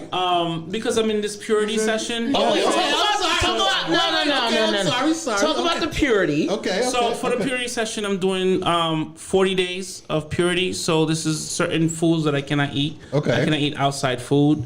The food has to be prepared for me. So there's someone preparing food for me, meals for me. There's no sex, no smoking, no right, drinking. Hold on, stop that right now. Wait, now we don't talk about that now. We gonna have to just pause. Yeah, nigga, you out of hand. Pause. Nigga, you out of hand. Pause. Pause. I know someone that's not doing that shit. Shut up. Yeah. Shut up. I'm not saying. Listen, I ain't talking about I'm not talking about you. Here's what I'm saying. Pause. Stop. Just move Ladies on. and gentlemen, No. real discussion. Move I on. have a question. Come on, you blocking out Jeff. I should, because you are No, I have a question. You off the train right I now. have a question. Because we were talking about meals being prepared for you, Right. and multiple women preparing these meals. Yeah, this is nothing new for me. Oh, you like that? You like that? Look. I am simply asking. Oh, you want that, don't you? You like that? You want that, don't How many women was there? I gotta get out the camera. How many women want have I had? How many women have I had cooking for me at once? No, yeah, one time that you could actually choose. Because I think even Maria was asking that. I've had up to 4 women cooking for me You don't and need married 4? at the same time. You don't need 4. Hold on a second. Wait. We need to understand this man's thought process. Yeah, exactly. So right. you had So, 4 women. Yeah. And They were married too. They were married, and I was married. And you was married. What? And they was coming. But you weren't married. Were you married to them or? No, I was married to my wife then. You And know the 4 married women. They were How long cooking ago was that? for you? that that had somebody cook for me. Yeah. This was Outside of your wife, though. Listen, she didn't cook. You know what I'm saying? She was Alright. Damn. she was a career woman like you in the world and stuff like that. Her And vagina was amazing then.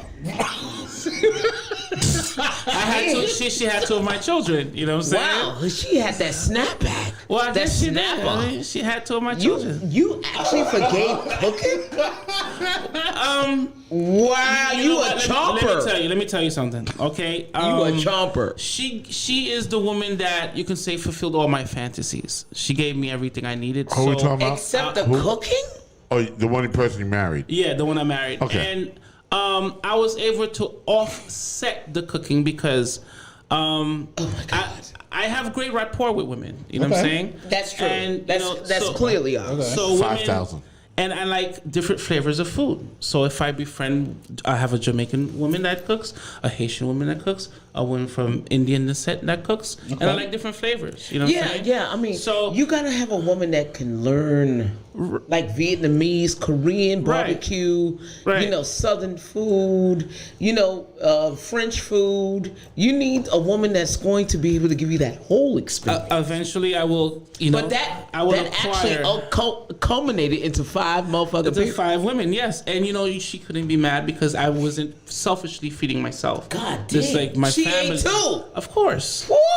of course. You know what I'm saying? And it's not that she was a woman. She wasn't raised around her mother like that. Her mother didn't have. Nigga, you want some pimp shit. That Exactly. He's a cooking pimp. her mother didn't He's really a have that cooking relationship pimp. where you would learn to cook from your mother That's and stuff crazy. like that. So understanding that science, there's a compromise that has to come since Rock, marriage has the word compromise. This in is it, smoothest, right? smoothest pimp shit ever. Yeah, Word. that's Jeff, you That's my fine. man, dude. No, he is. I'm loving this right now. So Gary, let's go to you. Why you got? Oh, here we go now. Back to you, Gary. Yeah, that's Here we right. go now. What? So Gary, how many women you got cooking for you? I don't got none. I cook What? for myself. What are you cooking? That's crazy. No, listen.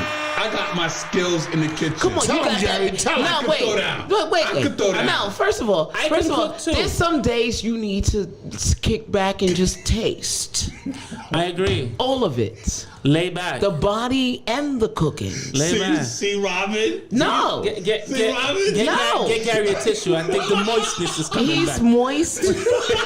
He is moist. You see him sweating? He's kind of shiny. He's kind of shiny right now. So yeah, so I have a woman that's preparing I'm my gonna meals make for me some at the time. pho one day. I'm gonna make pho. I'm gonna make some pho. Okay, great. I'm just gonna, cause I know how to prepare food, but you know what? Dealing with different regions and ethnicities and Right. what I like. I love kimchi. I love Asian dishes. Right. I'm gonna make some pho. I'm gonna prepare some pho. And I'll eat. I'll be delightful to eat it. I'm gonna feed y'all. That's some mother folk shit right there. That's- Mother folk.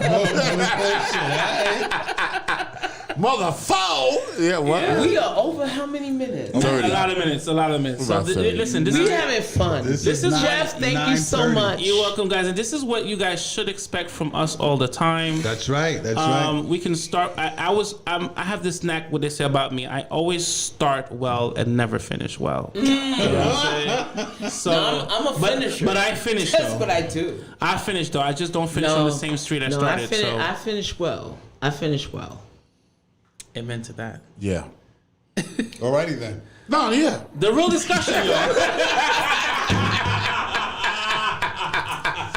Ladies and gentlemen, this is the real discussion. Yeah, no, yeah.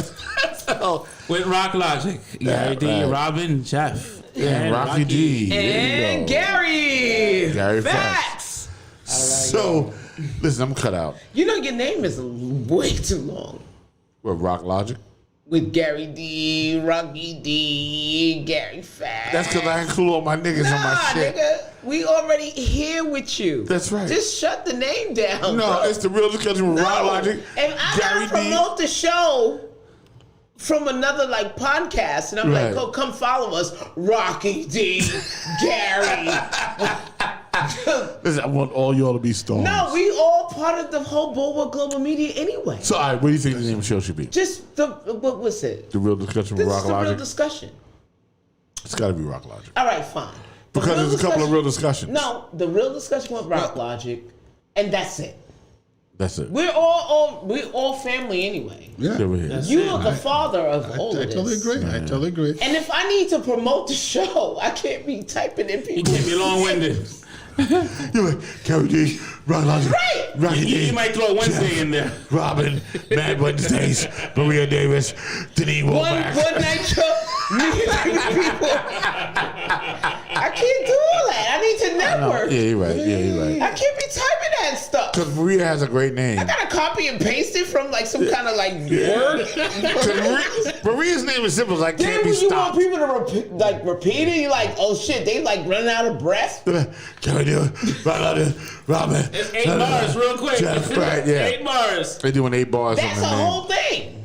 Cut it. We're going to figure it out. All right. All right, people. Yo, listen, I'm going to punch out. Because we got to break We had out. fun with you guys. Listen, no, before you punch out. Let's talk about the weekend. No, I'm All not right, talking what? about the weekend. What? Oh, I should talk about the weekend. You should. I do. I should. But before we do that, let's just give it up. Groovy Track. Let's talk. We need 1,000 subscribers on Amen. our channel Amen. because we need the money. That's right. That's right. This man is doing all of this for you. Yes. And Facebook don't pay. I gotta tell you, And it built don't pay. Built it from the ground Kevin up. Samuels and all these other guys that they really don't deserve the money. Robin, I agree This with you. guy. Totally agree. Deserves the money. Go to Groovy Track and subscribe to Groovy Track and follow. That's the only way he can recoup all of the money that he spent on this show. Please, guys. Facebook is wonderful. But Facebook only profits because you're subscribed to them. That's right. Yeah. When he's on YouTube, go to YouTube, he makes money, and guess what? There'll be so many followers. You'll see the super chats. You know how it goes. That's right. That's He right. deserves that too. Give it to him, please. We're family here. Look, if you take each one of you can take everybody you know, just 10 people, and tell them to subscribe to Groovy Track. He can do whatever he needs to do. That's right. And he can recoup all the money that he's making. Well, Yeah. spending Yeah. Spending. on all these 8 shows that he's doing. Give that man his props. That's right. That's Thank right. you, Flowers. Thank you. And honestly, my show wouldn't be. And Jeff would make money too. Because, Jeff, you get those doggone ad dollars, baby. Absolutely. And my show would not be possible. I'm telling you. I tell everybody this. My career in teaching, period, wouldn't be what it is if it wasn't for this man, Rock Logic, right here. Jeff, do you have a website? I do not have a website. We're going to build We're you gonna build one, a website. bro. Absolutely, absolutely. Because Rock has this thing where I don't know how Nike is able to do it, but he embodies the phrase "just do it." Mm-hmm. Just do it. There's no just no thinking. And me has a pessimistic mind. He was able to help me conquer my pessimistic mind by showing me, not just saying. This is not a man of just words. He's a man of action. And that's a rare breed. And I don't talk about him too much because I don't like to share him with nobody. I'm kind of selfish. Me You know what I'm neither. saying? I don't like to share him either. But when I speak of this man, when I speak of him, I speak highly of him because us as men is not. It's not easy for us to find mentors. It's not easy for us to find other men that we can speak highly of and have as a great example. So my show is what it is because of Rock. Right. My career is what it is because of Rock. Right. You know what I'm saying? And me being confident as, especially a large set fellow, to be in front of the camera. Titties. Ooh, yum. Right? To be in front of the camera is because of this man here. You know what I'm saying? And my knowledge was able to be expanded, and my confidence was able to be Jeff, you reboosted because have of him. and I think the title of your show is apt because you have a real perspective. Thank you. And not only do you have a real perspective, but you give a lot of flavor and depth to what we talk about. Appreciate it. Because you're knowledgeable and you're educated. And you are able to read through different things and interpret them the way it needs to be told. Right. And I appreciate you. Thank you. I'm taking this time to appreciate you. If you don't know, I'm going to tell you right now in front of everybody, you are valuable. Thank you. I appreciate that. You're valuable to not only this show, but in general. You are a special person. And I appreciate that. I want you to know that. Thank you very much. Well, let me. And Gary. Go ahead, Gary. No. And Gary. Shit, she's on a roll. Can I say something? No, before you do that. Oh, damn. Gary. Yes, Robin. The moment I met you, I didn't know you. I knew Rock. Ouch. No. But no. Yeah. But I'm saying this to say, Rock does not allow people with no substance around him. Absolutely, I know that. Real deal. And I remember the first night I sat next to you, and we vibed so hard. Absolutely. I was like, this dude, he is on it. Gary, you are, I would say, the embodiment of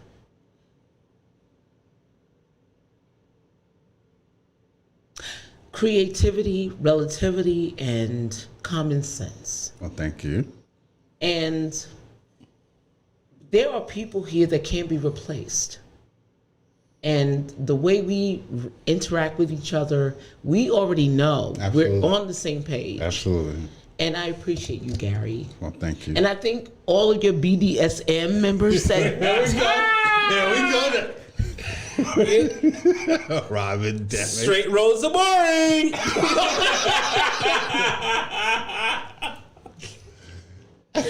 They appreciate you too. Well, thank you.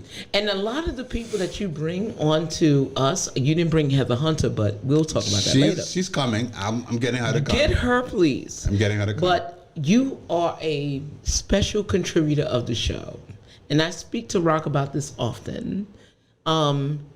But you don't underestimate how important you are to us. Okay? And the show. Well, I mean, funny as hell. listen. I mean, back to you, Gary.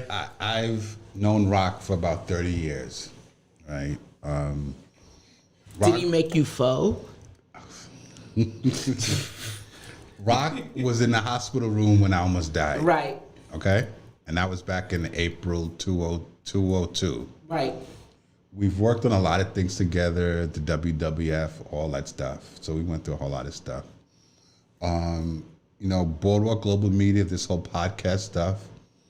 I was dealing with another podcast, which I had Rock come on. Right. I wound up leaving that podcast, went to Rock and let him know what was going on.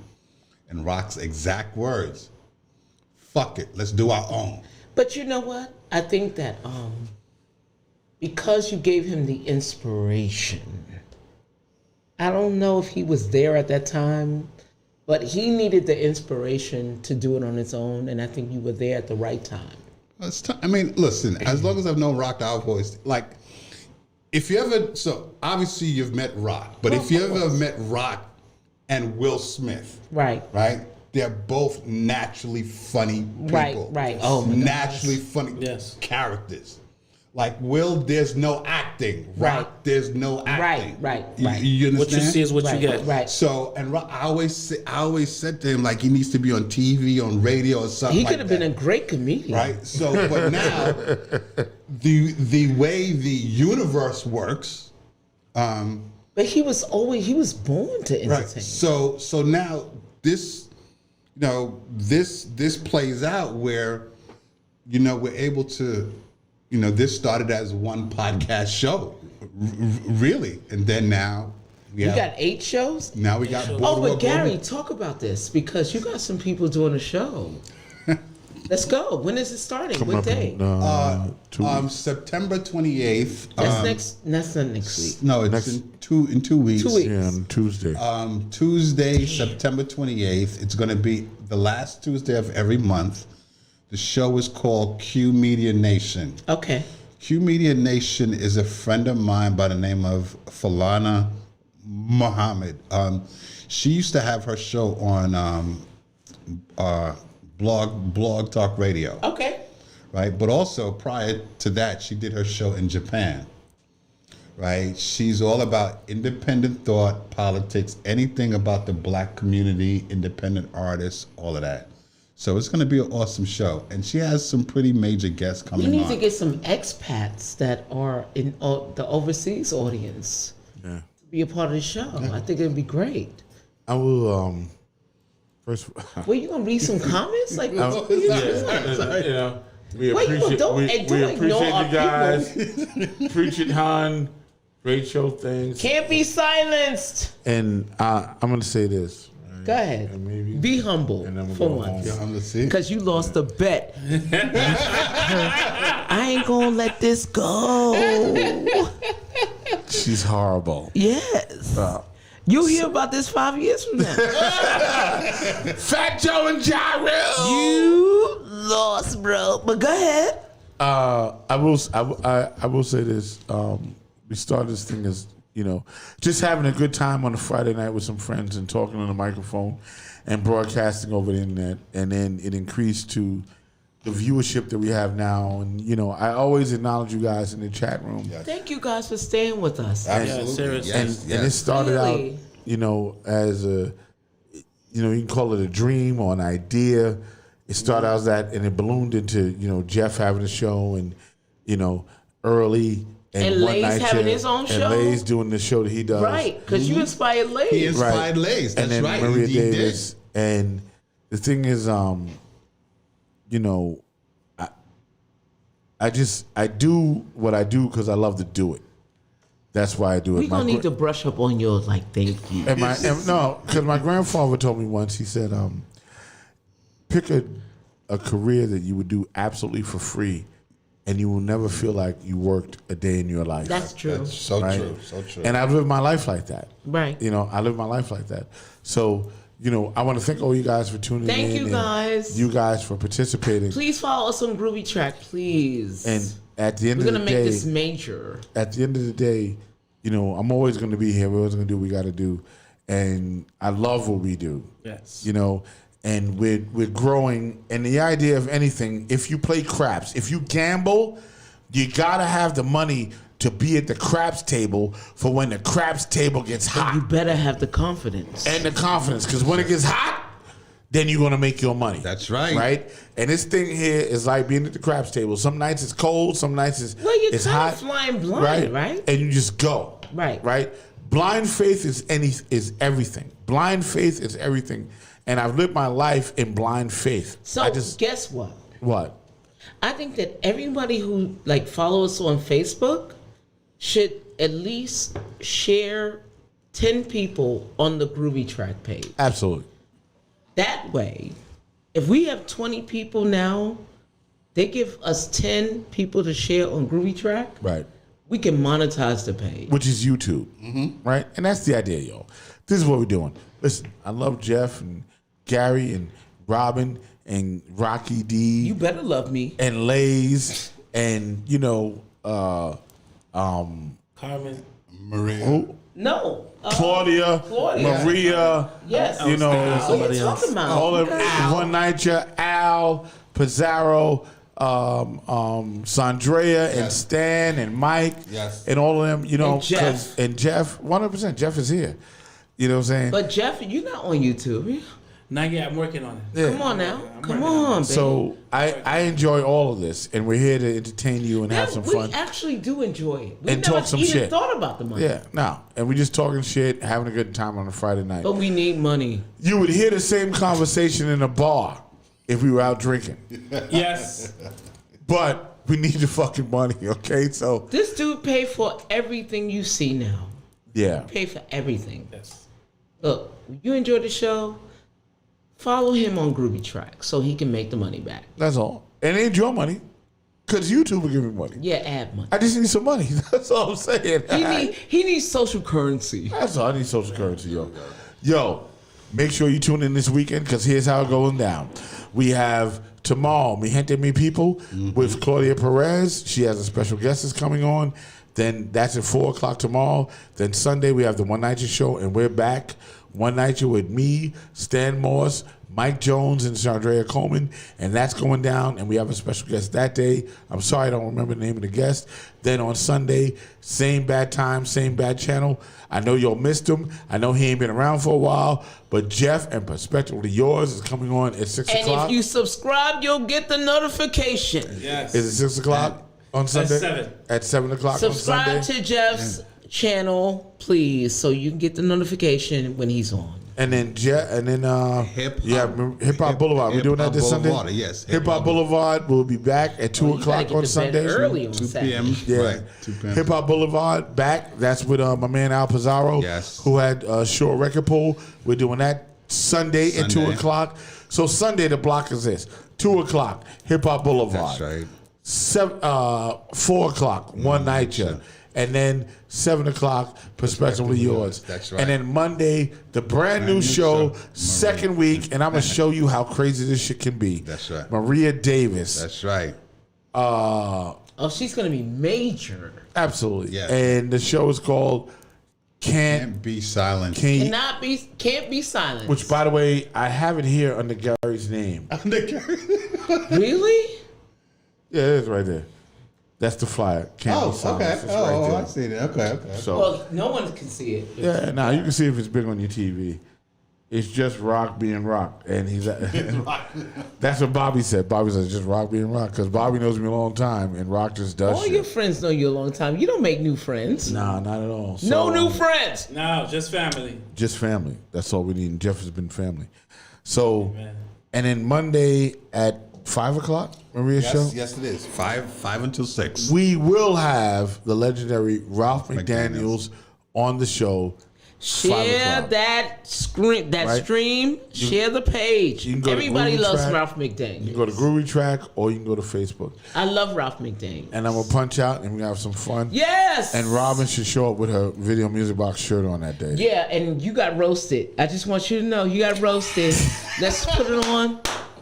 Let's put it on. You got roasted. Fat Joe. Just apologize. I stand by my wrong. You're a bastard. No, I stand by my wrong. I was wrong. I apologize for being wrong. However, I stand my We ground. gonna have Rock doing cooking with just an apron on. That's the bet. You're gonna see it. See y'all later. You're gonna see my ass hanging out of apron. Oh yeah. Oh yeah.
known as the founder and promoter of her legendary music showcase.